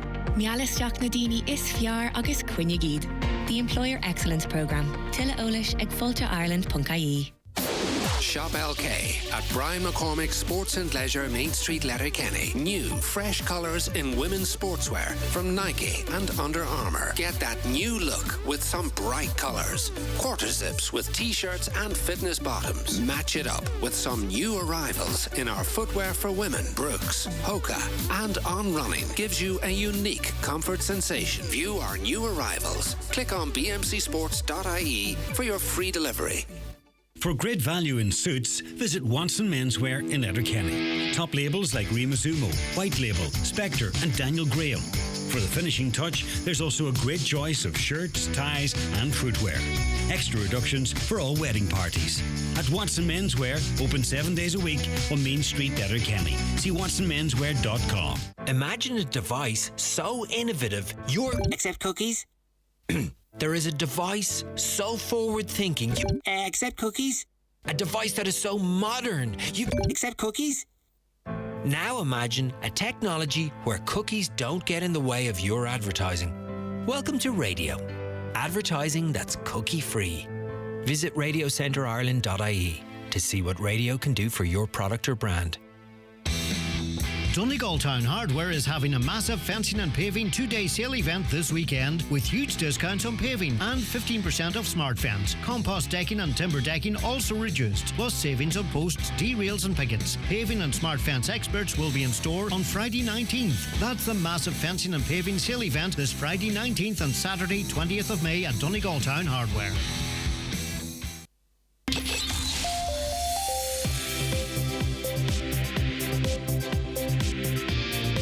The county's #1 talk show, the 9 till noon show on Highland Radio. All right, another hour to go in the show. Kieran's going to be joining us with business news shortly and so much more besides. But at 11:15, let's get a news update and welcome back onto the show, Donna Marie Doherty. Thanks, Greg. Good morning. The HSC does not hold the interest of families and residents of Ardgreenia Court at the heart of their decisions. That's according to Donegal Deputy Thomas Pringle.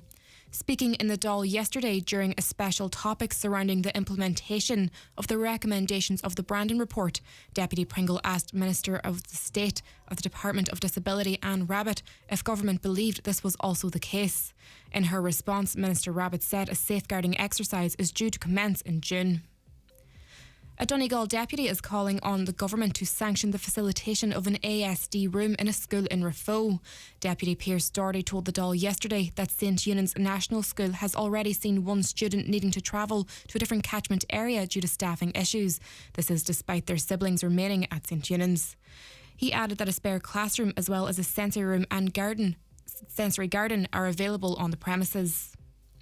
The Cathaoirleach of the Glenties Municipal District is again calling for the culling of deer. It comes after yet another deer was found deceased on the N56 this morning outside of Creasa. Car parts were also found along the road, as well as a calf that is believed to have been birthed as a result of the collision. 3 people were arrested in Strabane yesterday on suspicion of fraud-related offences. It comes as a part of an investigation being conducted by detectives from the Serious Crime Branch. The 2 women, aged 42 and 23 years old, and a 23-year-old man have since been released on police bail in order to allow further police inquiries to continue. And finally, HICWA has found a Donegal nursing home fell short in referring residents to specialist health professionals when needed. An unannounced inspection was carried out at Archview Lodge Nursing Home, Drummond in Letterkenny in January. The full report is available on our website, highlandradio.com. Those are the latest headlines. We'll be back with more at 12 o'clock. And until then, good morning. Donna Marie, thank you very much indeed. We'll be back with more after a really short break. Experience the power of 3 Home Broadband, the master of multitasking that lets Mum work from home, Dad stream his favourite show, and the kids play the latest games, all at the same time. Sweet. Get 3 Home Broadband free for the first 3 months, and for only €39 per month after that. Plus, no setup costs. All in Ireland's fastest and most consistent 5G network. Visit in store or at 3.ie. 24-month minimum term. Speeds may vary. Based on analysis by Ookla Speed Test Intelligence data Q3 to Q4 2022. Matters in association with the ATU Donegal Faculty of Business. If you're a senior manager in the private sector looking to reinforce your leadership skills, ATU are offering a Level 9 Executive MBS in Leadership and Innovation. Call 9186206 or email donald.hannigan@atu.ie. Okay, Kieran O'Donnell joins us in studio. Kieran, how are you keeping? Thanks for calling in. I'm good, Greg. How are you? I'm doing very well indeed. Okay. Right, Kieran O'Donnell, of course, is presenter of Highland Radio's Business Matters podcast, and we'll tell you what's coming up on it very shortly. But as is the norm, Kieran's going to run through some of the business stories for us. And news of a Leo workshop, local enterprise office workshop, Kieran. Yeah, Greg, Donegal Local Enterprise Office will hold its next business information session and grant aid workshop on Friday, May the 19th at 10 a.m. via Zoom. It's regarded as an ideal opportunity to get a sense of the enterprise supports that exist and to consider how they may help to develop a business. More info, contact Leo office. All right, the Chamber President's Lunch is coming up next month. Yeah, you flagged it last week on your own show, Greg. The President of the Letterkenny Chamber of Commerce, Finola Rabbitte, will hold her President's Lunch in the Radisson Blue Hotel in Letterkenny on Friday, June the 9th. The keynote speaker will be Sinn Féin leader Deputy Mary Lou MacDonald, and this will be followed by an investment in the Northwest panel discussion that will be moderated by a certain Greg Hughes. Wow. They must be paying the big bucks. Well, here we go. Tickets are priced €45 for chamber members and €55 for non-members. Yeah, it's going to be interesting to get an insight from Sinn Féin leader Deputy Mary Lou MacDonald, who may well be the next Taoiseach, if not next time round into the future. So it's a good opportunity for her to hear from people in the business community here right across the region, and also for that to be a two-way conversation, Kieran. Yeah, very much. Look, it's an annual event held by the Chamber. As you say, it'll be interesting to see what Mary Lou MacDonald's take is for the Northwest, and as you say, an election is on the horizon sooner, I would say, possibly rather than later. Yeah, not so long ago I had the pleasure of my first stay at the Shandon Hotel in Dunfanaghy. Absolutely stunning. Not surprising then that its manager is on a shortlist for an award. Yeah, Carolyn Harrison, who is General Manager of the Shandon Hotel in Dunfanaghy, has been shortlisted for the Hotel Manager of the Year award, Greg. Carolyn beat off a stiff competition to make it through to the final stages of the prestigious Irish Hospitality Awards for 2023, and we wish her well in that. Yeah, well done, Carolyn. OK, Donegal ETB funding? Yeah, Donegal ETB has received €220,000 from the Department of Further and Higher Education, Research, Innovation and Science for its further education and training service, and we do feature that section of the Donegal ETB from time to time on the podcast, Greg. The allocation is part of a €5.3 million allocation to support educationally disadvantaged learners in accessing and participating in community education. Yeah, we talked about people being in the running for an award, a really nice award for a bar in Falcarra. Yeah, the Strand Bar and Restaurant in Falcarra has been named Best Traditional Gastropub of the Year at the Yes Chef Awards. Owned by Michael McClafferty, Strand Road opened in July 2021. I can seat 100 people inside and another 100 in the beer garden. So congratulations and well done to all involved. Sounds lovely. Right, OK, let's focus then on what's coming up on this week's pod. Yeah, Greg, on this week's show, I'm joined by the owner of Burger Jack's in Milford, Kieran Blaney, and the Head of Innovation for the new Alpha Innovation Centre in Letterkenny, Kevin Sexton. Kieran Blaney initially set up the business at Lag Service Station in Milford in July 2019. The takeaway outlet at Milford Retail Park was opened in February 2022, and a few months later, Burger Jack's 45-seater restaurant opened next door. In this clip, Greg, Kieran talks about the difficulty in recruiting chefs and what he's offering to make the role at Burger Jack's more attractive.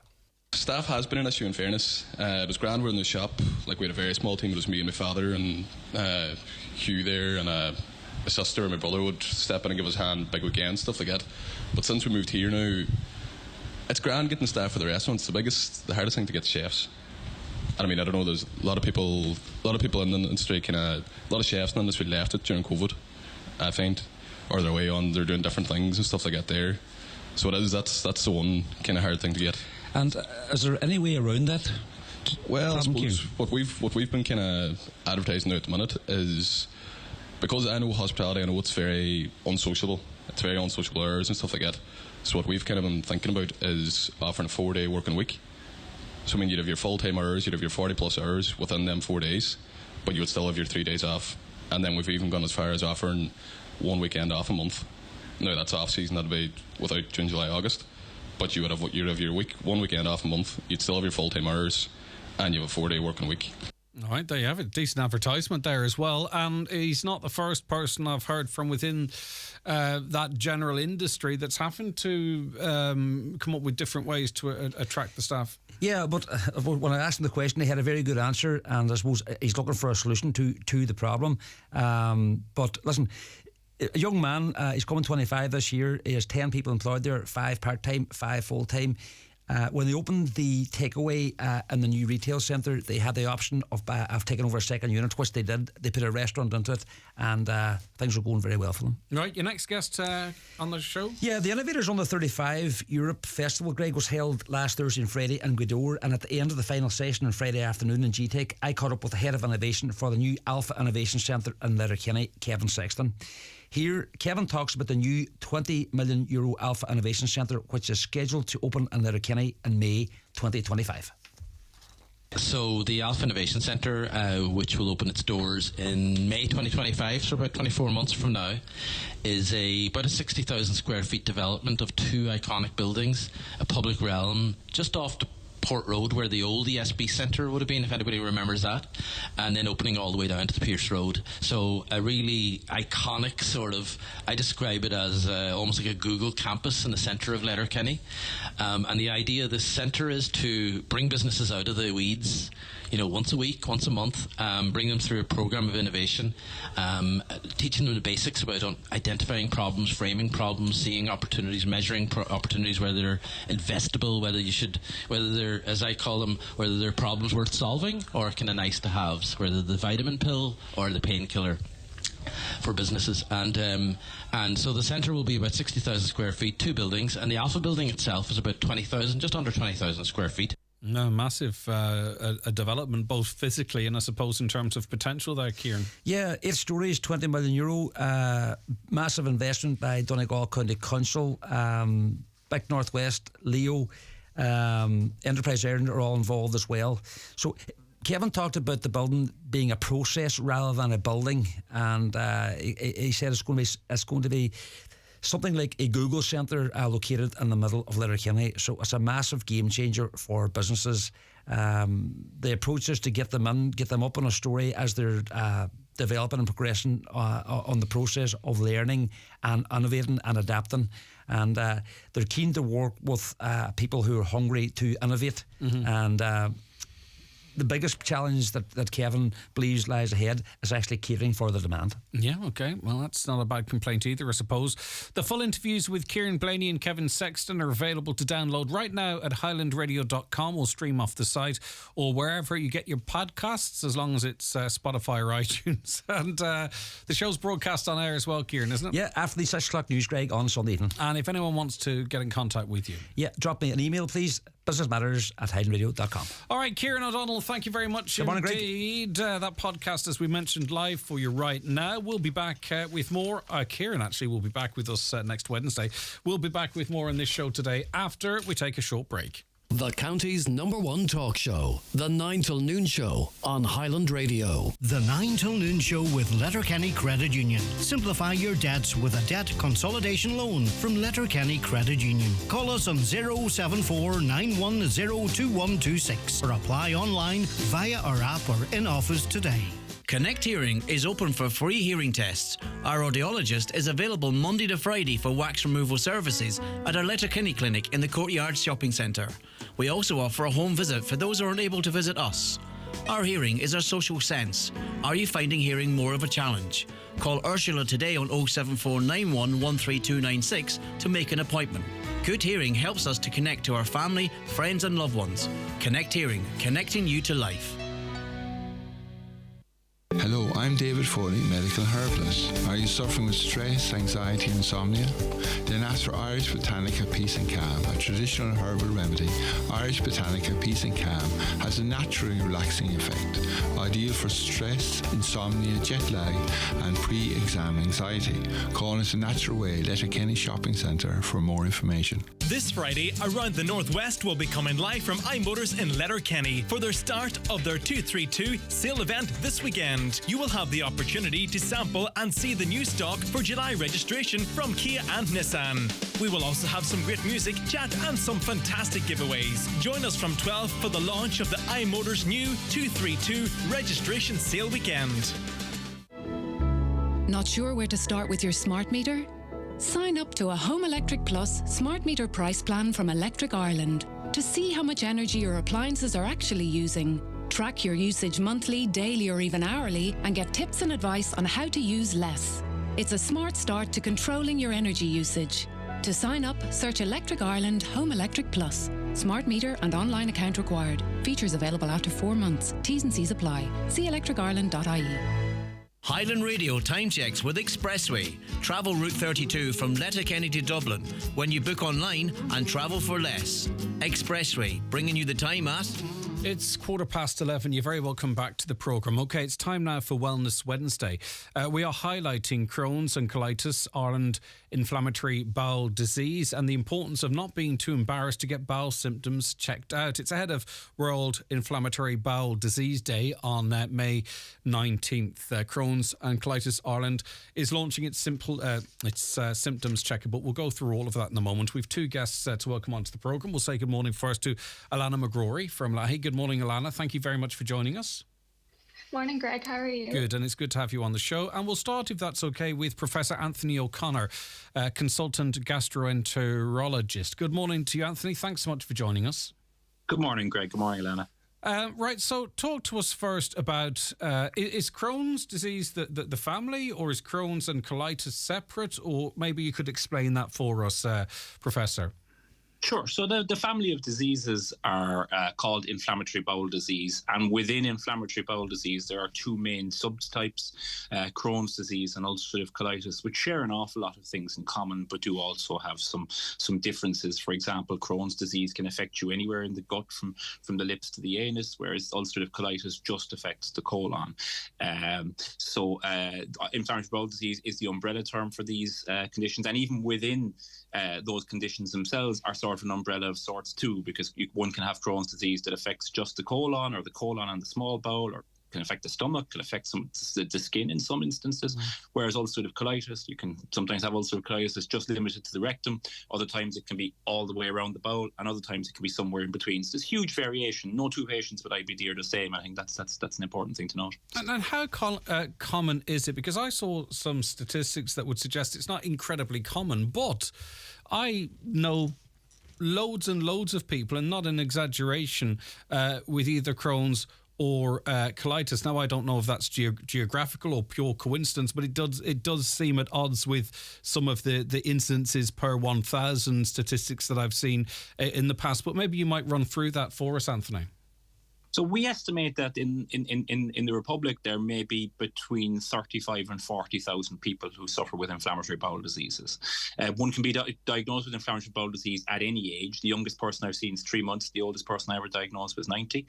But the most common age group to be diagnosed would be sort of between 16 or 30. So lots of young people would know somebody with inflammatory bowel disease, for instance. But you know, the diseases are not uncommon. I mean, we've got 2,500 inflammatory bowel disease patients here in Cala Hospital alone. So you know, they are common disease, and everybody listening in today, even if they don't know it, knows somebody with inflammatory bowel disease. Yeah. Is it likely that there are many people living with an inflammatory bowel disease undiagnosed, or does the discomfort and disruption come to a point that eventually everyone will be diagnosed?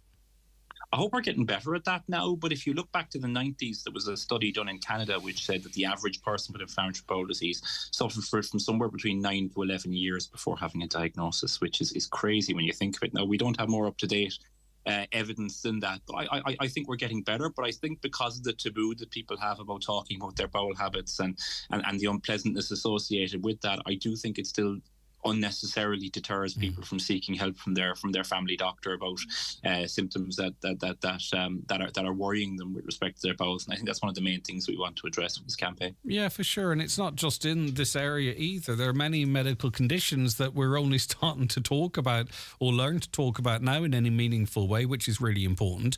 Alana, you were diagnosed with Crohn's disease in 2016. Young, I'd imagine. I'm not making a judgment on your age, but I'd imagine you were young.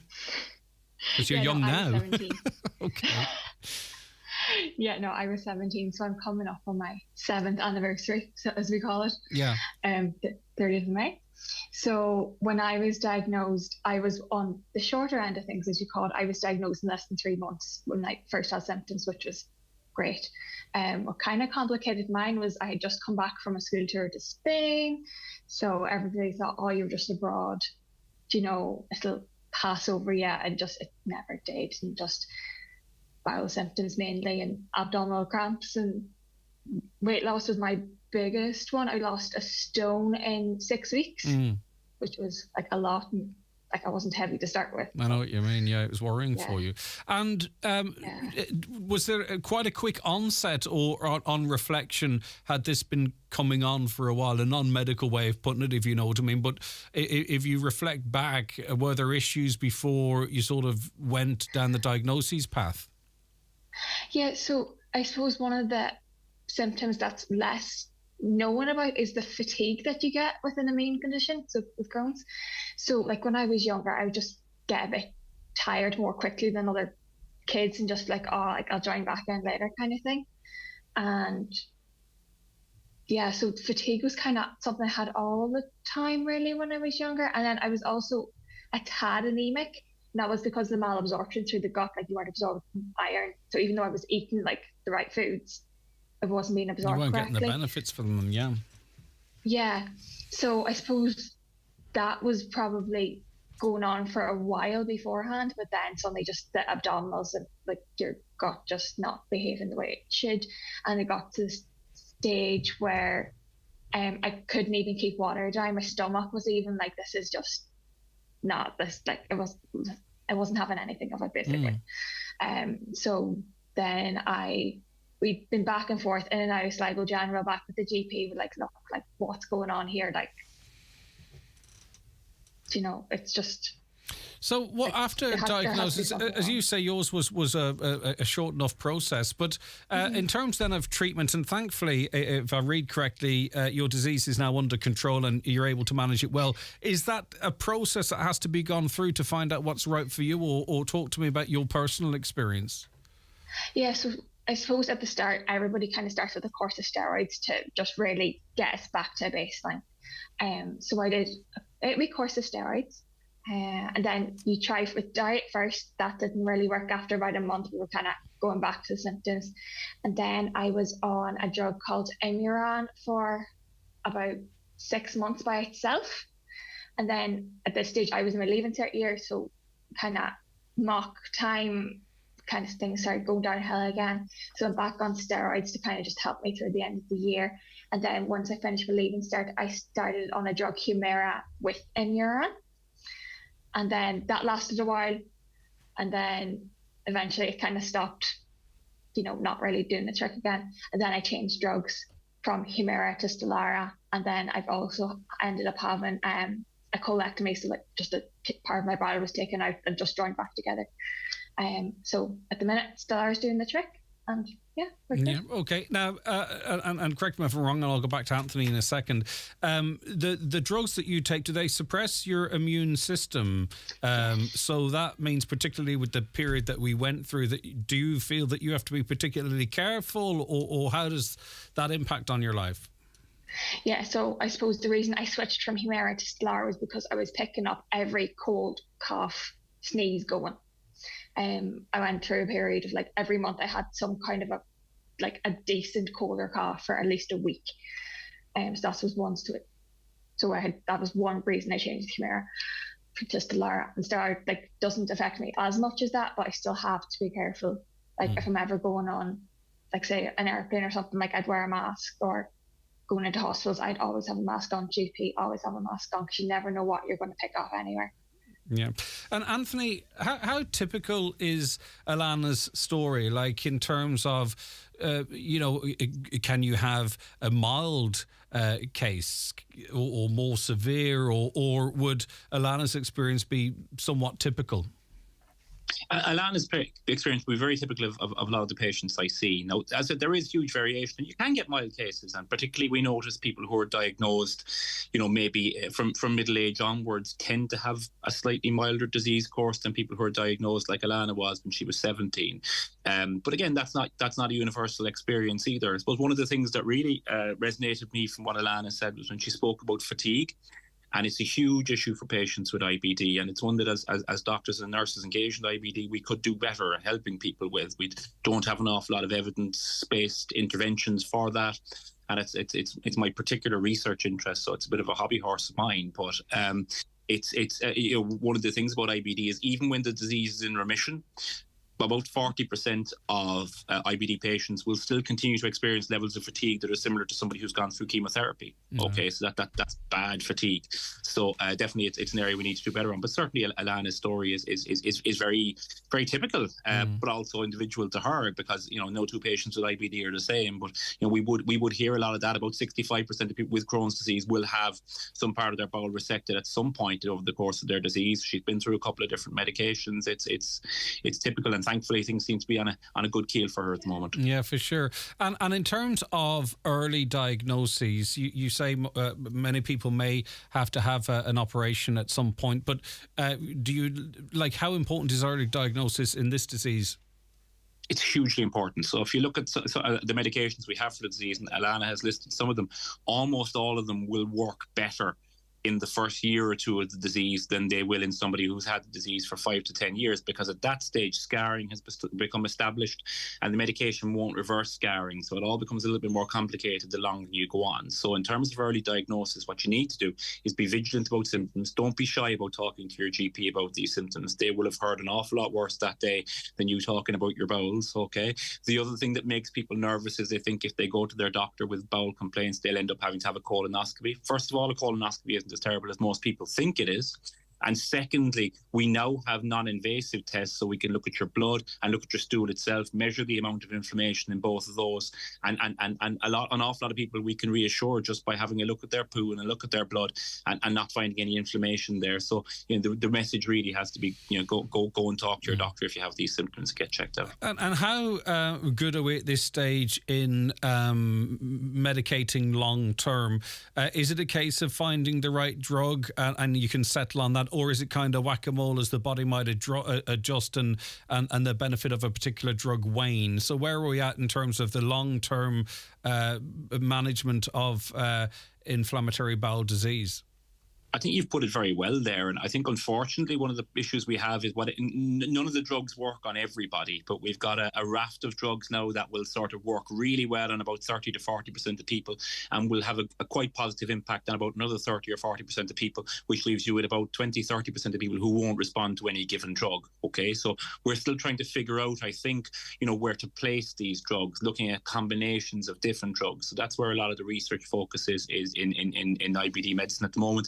And also, again, something Alana touched on, looking at medications that are less likely to cause side effects like immunosuppression and things like that. So the unmet needs, I think, are twofold. One is that for, good, reliable drugs that don't have many side effects that work on the vast majority of people, that's an unmet need. And the second, I think, is not necessarily drugs, but interventions around quality of life. But I mean, just to give you an example, we now have, I think, something like 11 or 12 biologics for inflammatory bowel disease. When I started off as a doctor, we had one, and then we had two the following year. So, the amount of medication we have to address the problem are huge. The surgeries we can carry out are also better and more sophisticated than they were 20 years ago. So things are improving all the time, but there's still a way to go. Yeah, and I suppose in a way, because it is so common, there's going to be more focus on coming up with alternatives and better ways of doing things. I'm going to come back and focus for the last part, if that's okay, with you in a moment, Anthony, about what people need to look out for.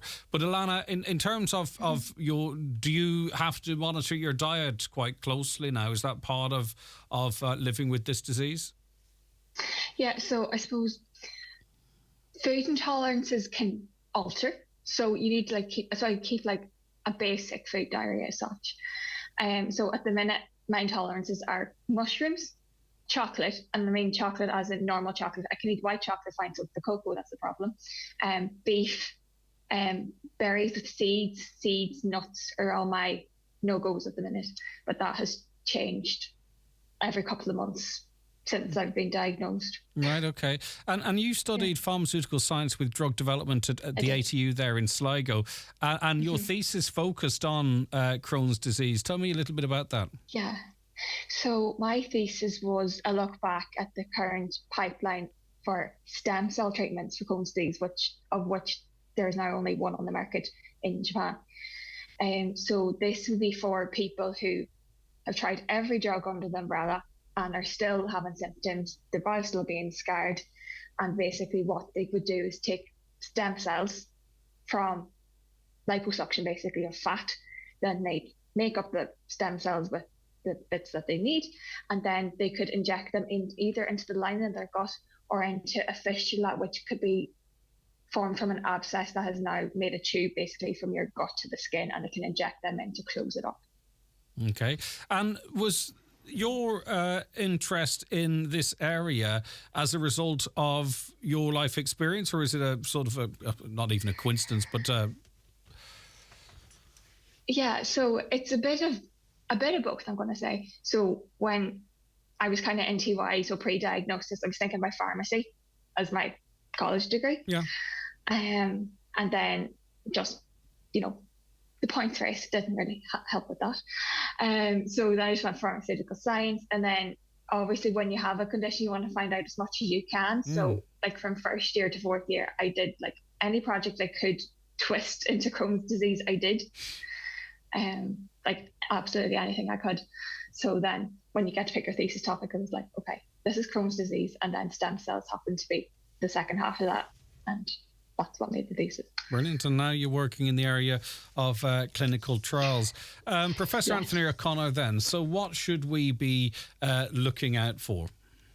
Okay, so the main thing is a change in bowel habit that's sustained. I mean, tummy bugs are common. You don't need to worry about Crohn's and colitis if you've got diarrhea for 2 or 3 days. But like Kalana said, when it's going on for weeks and months, that's when you need to get checked out. And is it always is it constipation, or is it just loose stools, or both, or any change in your? I suppose any long-term change in your bowel movements needs attention, even if it is not IBD. So. Absolutely, yeah, and because we can't forget colorectal cancer as well, and particularly at the age of 50, who's a change in their bowel habit towards constipation or diarrhea ought to have a colonoscopy. But if we look at can it be constipation? It can. It's rarer for inflammatory bowel disease to present with constipation than it is to present with diarrhea, but it certainly can happen. Bleeding is a big one. Okay, so not just a little bit of blood on the paper. We're talking about blood mixed in with the stool.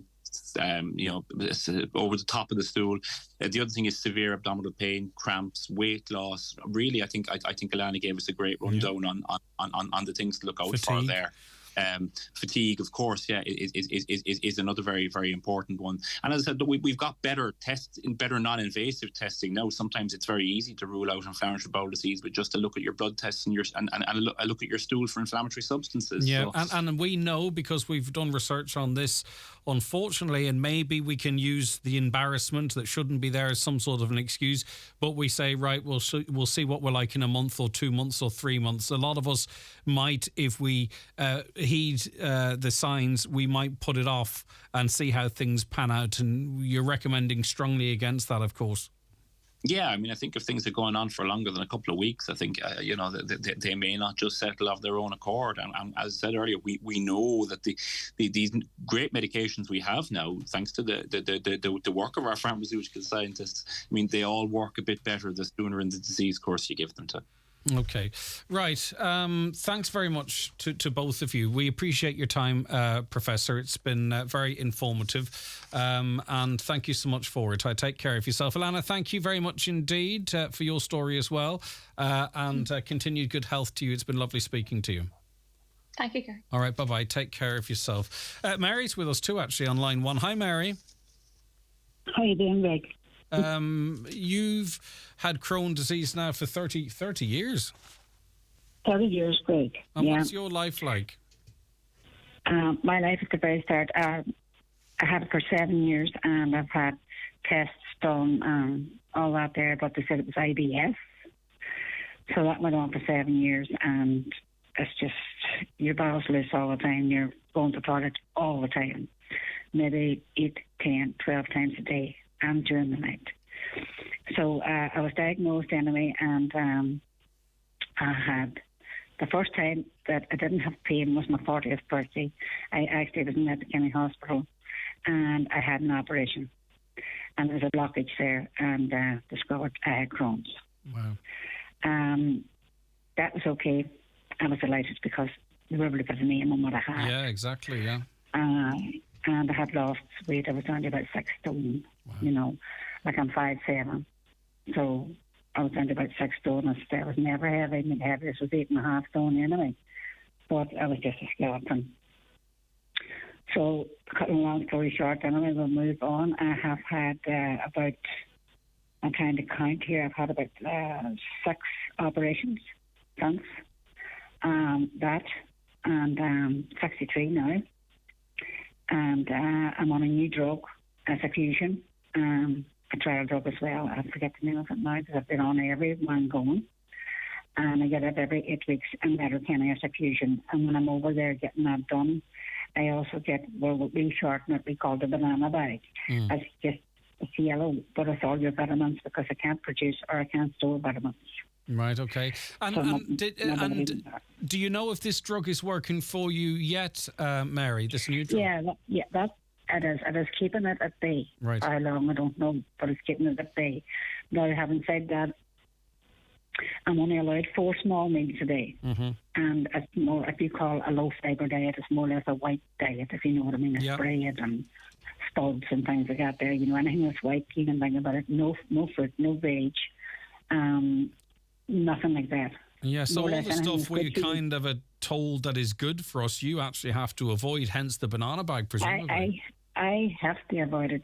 And my own Dr. Mary Kenny would say to me, Mary, you've got to eat like KFC, you've got to eat burgers, you've got to put plenty of salt on your food. Because salt, if anybody takes salt, a lot of salt, it holds on what they've eaten. Right. It helps to hold on what you've eaten. What about tiredness, Mary? We heard from Alana there, who's in her early 20s. Is tiredness something that's affected you over the last 30 years? It is, and I hate it. I mortally hate that there because I go to bed at night and I would say a bomb wouldn't wake me in the morning. And it is very hard. It's very hard for people to understand that, that you could be chilling your feet. But once you're up and you get that wee bit of go, you're grand. You can get around and do your work. You have good days, you have bad days. And I will say this now, I have an ileostomy. That saved my life.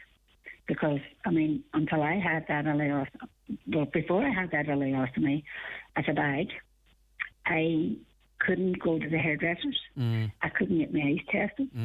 I couldn't stand my queue in the bank. I was cutting my own hair, Is this because you would have needed access to a bathroom effectively? So you were trapped in your house, really, Mary, if the truth be told. I was trapped. Certainly going on an airplane or something like that, or heading away would have just been impossible for you. You would never.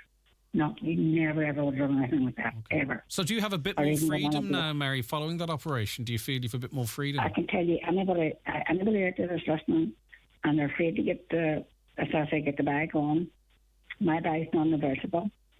Don't be afraid. It will save your life. It will give you that, it'll give you that confidence to be able to go out. It's clean. There's nothing wrong with it. Things have changed significantly, That's it.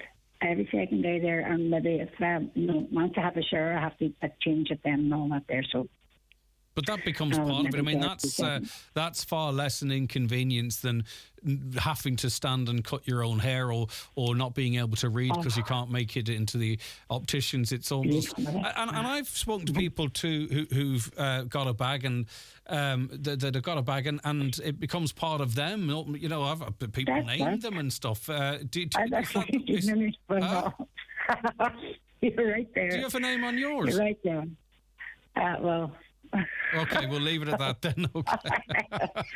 Now, at night time, at the minute, I'm on what you call a TPN. That's a feed up at night time. That's to help bulk me up. I have a line in my arm, a PIC line is called, and that feed goes up every night as a bag, like fluids, nutrients and stuff. Bag it's called because it's all fat, So that's 3 nights a week. So that's to help me keep the weight on. Without that, I would be a lot thinner than I am. That has built me up now. I'm 9 stone now. It's fantastic. Brilliant. Okay. And in terms of your pains, Mary, and the cramps, have they eased for you? Do you still suffer in that regard? I'm pain free. I'm pain free. Okay. Pain free. All right. Pain free. And for any woman out there who knows what it's like to have a baby, that's what I suffered for 7 years. Yeah. All the time. Wow. And then you was getting nothing at the end of it. That never stopped. So it never stopped. It's been a tough experience for you, Mary, but thankfully, and I hope I'm reading it right, that you, with everything you've gone through and things aren't perfect, that you're actually in quite a good space at the moment then with this disease. Oh God, aye. Good. Okay. Oh God, that's good to hear. I have what I call plenty of friends, but I have 2 good friends. If you know what I mean. Lovely. Everybody has 2 good friends, and that's all I need. And then I have my family, Yeah. And I get almost like yourself. But look, it is what it is. And but you just, I think the one thing is, I know you have get up and go, but if the energy levels were a bit higher, you'd be happier, I think. Oh, stop! Do you see any time that there's a holiday booked now? My sister booked a holiday there for me and her for Baby Day. I ended up, I had to go to the hospital. So it's just like that. You can't promise anything to anybody because you just could be sick. You just might not be able to do it. Yeah. 4 holidays and all. No, I've had it just back. I remember the people waiting at the airport for me, and I was taken to Vincent's Hospital in Dublin. Okay. And that was an all exclusive fault pick for Chris. Oh my word! If you'd let me know, if you'd let me know, I could have taken the seats. I've let me know, I know. But you feel then bad as you feel you're letting people No, down, but that's you what you know? mentioned, good friends and family, and that's good friends and family Aye. understand, and I think that's why they're your good friends. And do you have to stay relaxed, Mary? Does stress trigger things for you? Do you see if you've got if you let things stress you out, you know, or worry about a thing, you would really, you wouldn't feel well at all. But look, at if there's something that's stressing me and I can do something about it, I'll do it there and then. Okay. Because to stop myself stressing, do you know what I mean? If not, just put it in the back of my head, there's nothing I can do about that. Right. Okay. You know. Right, listen, it's a fascinating insight into it, Mary. You've put in on a tough 30 years by the sounds of it. So I'm pleased that if things seem a little bit brighter now than they would have in the past, being a prisoner in your house, the rent is all up now, like in the 30s, 40s. You know, when it's great and they don't have to look at me suffering and things like that. Exactly. Well, listen, great to chat to you, Mary. You sound like a lovely person. It's been lovely chatting to you. You're very welcome. All right, bye-bye, Mary. Take care. We'll be back with more after the break. Watch the show live now on YouTube, Facebook and at highlandradio.com. The 9 till Noon Show is brought to you by Letterkenny Credit Union. Digital loans now available. Apply online or via our app today and get your loan transferred directly to your current account. Super Value makes saving money as easy as 1, 2, 3. 1. We match Aldi on the products you love. 2. Great special offers like Super Value Fresh Irish Round Roast, save 33%. Carmen Insigne Cabernet Sauvignon, only €8. And 3. Money off vouchers every week on the app. So follow the 1, 2, 3 and save money at Super Value. Enjoy alcohol responsibly. Be prepared for training and match day with Michael Murphy Sports and Leisure with a variety of mouthguards, shorts, socks and boots from O'Neill's, ATAC and Adidas. Exclusive Michael Murphy GAA gloves are available in 4 different styles. You'll find everything your team needs to succeed on match day at michaelmurphysports.ie. Transform your garage with an electric roller garage door from Garola. It's time to modernise with a fully fitted roller door from just €997. With 21 colours to choose from, we'll even take your old garage door away. Book your free survey today. Call 1800 827 515 or visit garola.ie. With July only around the corner, we would like to invite you to iMotors 232 sales event on the 19th, 20th and 21st of May in Letterkenny with special offers available across the weekend. Call up and test drive any of our Kia range and find out why Kia is Donegal's best-selling brand. Live broadcast with Highland Radio on Friday, free pizzas all day Saturday and refreshments available all weekend. Check out our full range at imotors.ie. I've just had the Eclipse Cinemas experience. Wow, they truly have taken a night at the movies to a whole new level. Amazing recliner chairs, director's lounge VIP rooms, pizza and hot food served to your seat. Have a glass of wine and enjoy the film on the big screen. Try it for yourself at Eclipse Cinemas Bundoran and Lifford Strabane, where the stars shine brighter. By the way, the pizzas are amazing. You can book your seat anytime at eclipsecinemas.ie. All right, you welcome back to the programme. We're joined on it now by Jared, whose son Jamie is 4 years old and has autism spectrum disorder. Jared, thank you very much for joining us. How are you doing, Greg? I'm okay. Right, your son Jamie currently at preschool, and you're looking to get him into national school in the coming September. There's complications though, is there? There is, that's right, Craig. Jamie, at the moment, as you say, is at preschool. He was diagnosed with autism in 2021. So, we have him in preschool now, and we're looking to his national school education. We have a great school here in the town of Raphoe where we live, St. Junans. St. Junans they have a classroom here. They have a sensory garden, a sensory room. They have a toilet block built, and they want to turn that on to an ASD class. The school, the Board of Governors is behind it, the school's fully behind it, but the department has turned them down now for the resourcing. Look, everything's there, but bar the teacher, and they won't give them the resources. For us, we're kind of, our biggest problem is like we'll have to take Jimmy out of the community. The department's coming and saying, there's classes in Drumore, there's space free in St Johnson and all. But we don't want to have to put our son onto a bus and take him out of the community to a different school. His siblings also in that school. His siblings also in that school, isn't he? Or she? That's right. We have a sister, Emily, is at the school, and also his two cousins are also at the school. You know, and we have a good rapport with the school, and they know us, they know the family, and you know, it's a crying shame, Greg. They've taken them out of schools, they've taken them out of the area, and they're different school. You know, like take it for example with Emily. Like she was down to the shop with me, and we're on the shop, and she's saying, "Oh look, there's wee Mickey from my class, and they're waving, they're speaking, they're coming out, and they're all happy."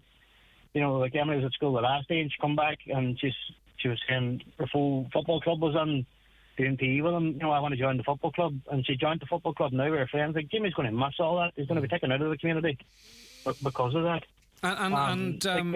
You know, not that it's the key issue here, but how far would the journey be to Convoy or any other schools that have currently the facilities available? There's Convoy's beside us.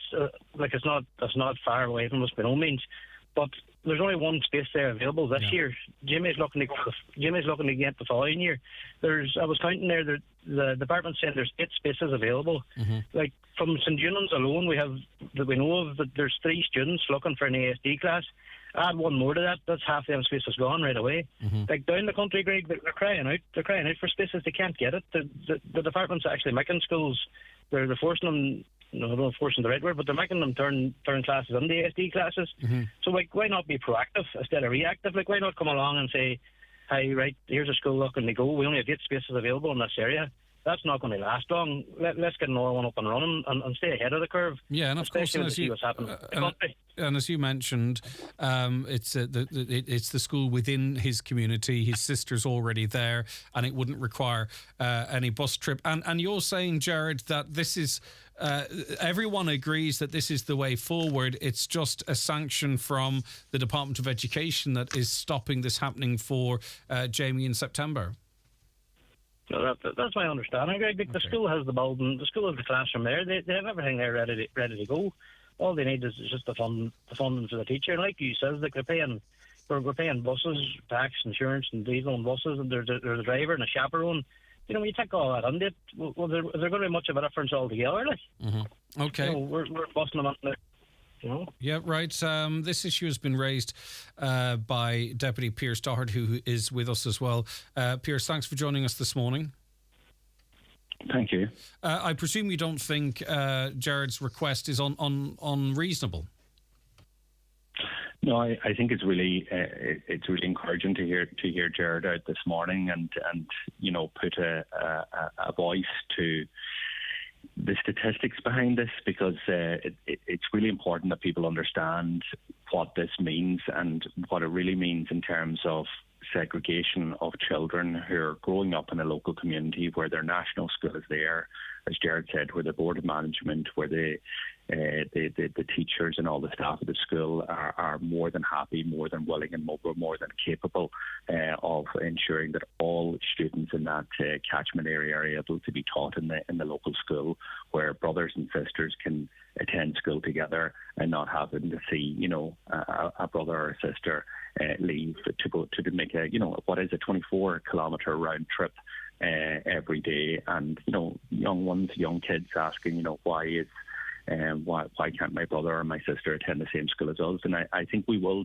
Greg, I think we'll look back on these days and say that was wrong and we shouldn't have allowed it to happen. Am I correct in the reading of your comment that it's not just Jamie that would benefit either if there was the right sanctioning from the Department of Education, or particularly the Minister for Special Education and Inclusion? Ironically, you know, we are talking about special education and inclusion here, and yet the responsible minister, Josepha Madigan, at this time says no extra staff could be provided. So what is that department for, if not for this purpose? But anyway, it's not just Jamie that might benefit from the sanctioning of positions.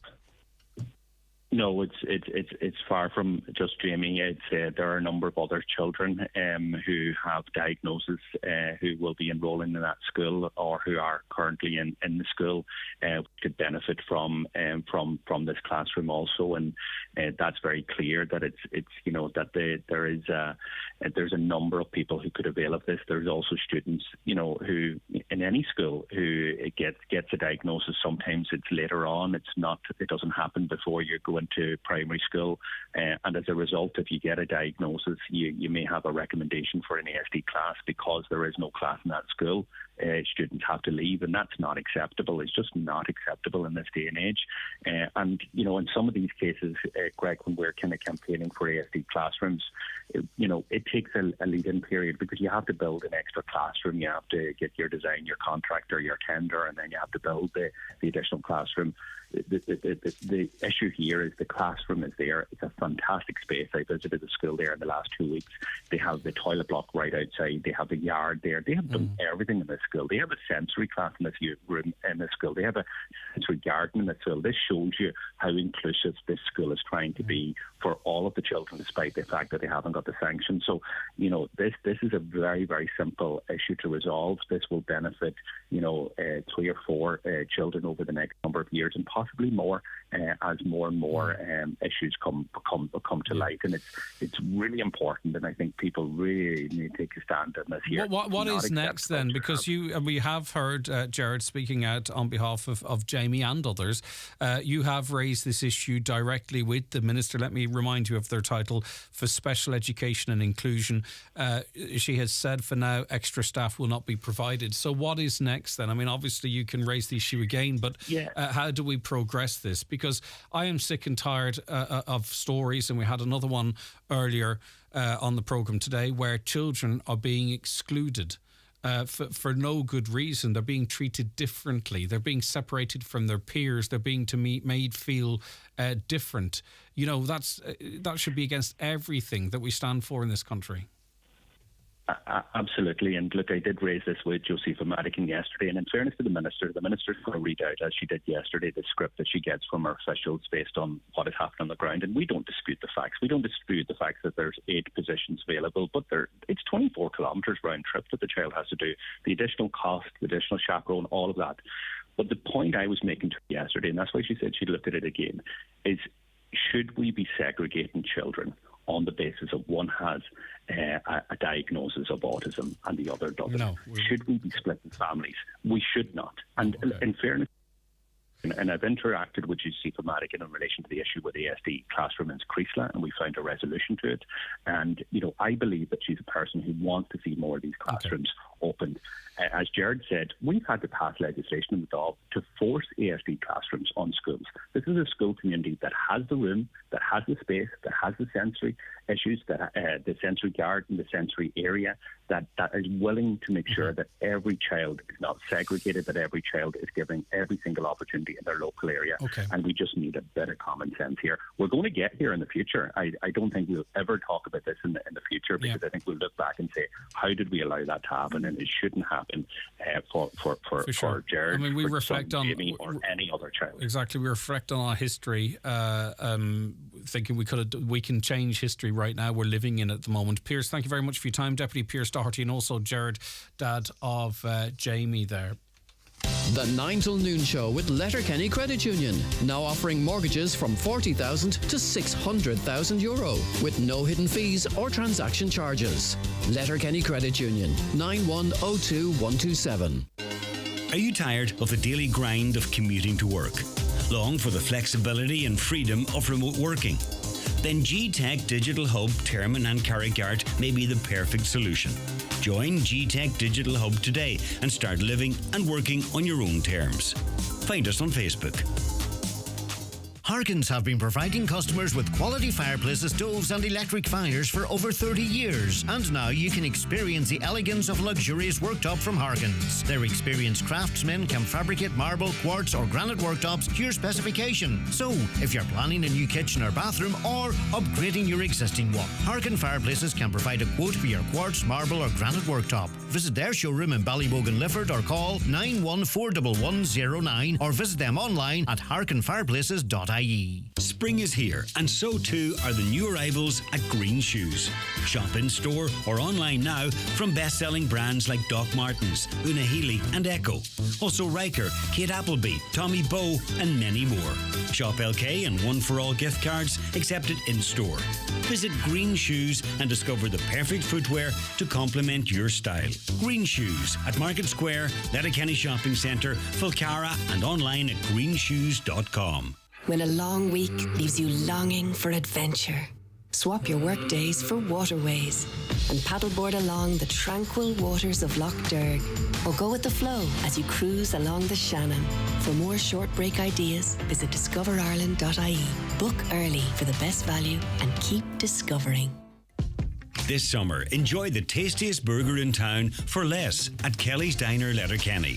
With Jake's famous burgers, there's your choice of burger, beef, chicken or veggie, all freshly prepared, with your pick of delicious toppings and sides. Selected burger deals every weekend. Find the best value burger in town. Jake's Burgers at Kelly's Diner, Mountain Top, Letterkenny. Okay, it's such a busy show today that we have unfortunately ran out of time. Just to remind you, if you've missed any of today's programme, and I'd encourage you to not miss any of it, but if you happen to, you can listen back to the podcast. It's available from about 12:30 on our website, split into 3 easy-to-consume hours for you. We also rebroadcast the show tonight at 1 o'clock, and you can watch it back at your leisure on our YouTube channel, Highland Radio Ireland, or on Facebook. But that is where we have to leave it. Thanks to Caroline Orr, who researched and produced the show, along with Niamh, who worked on the show as well and worked with our social media. Stay tuned, because coming up very shortly, in fact, after the news, Michaela Clark is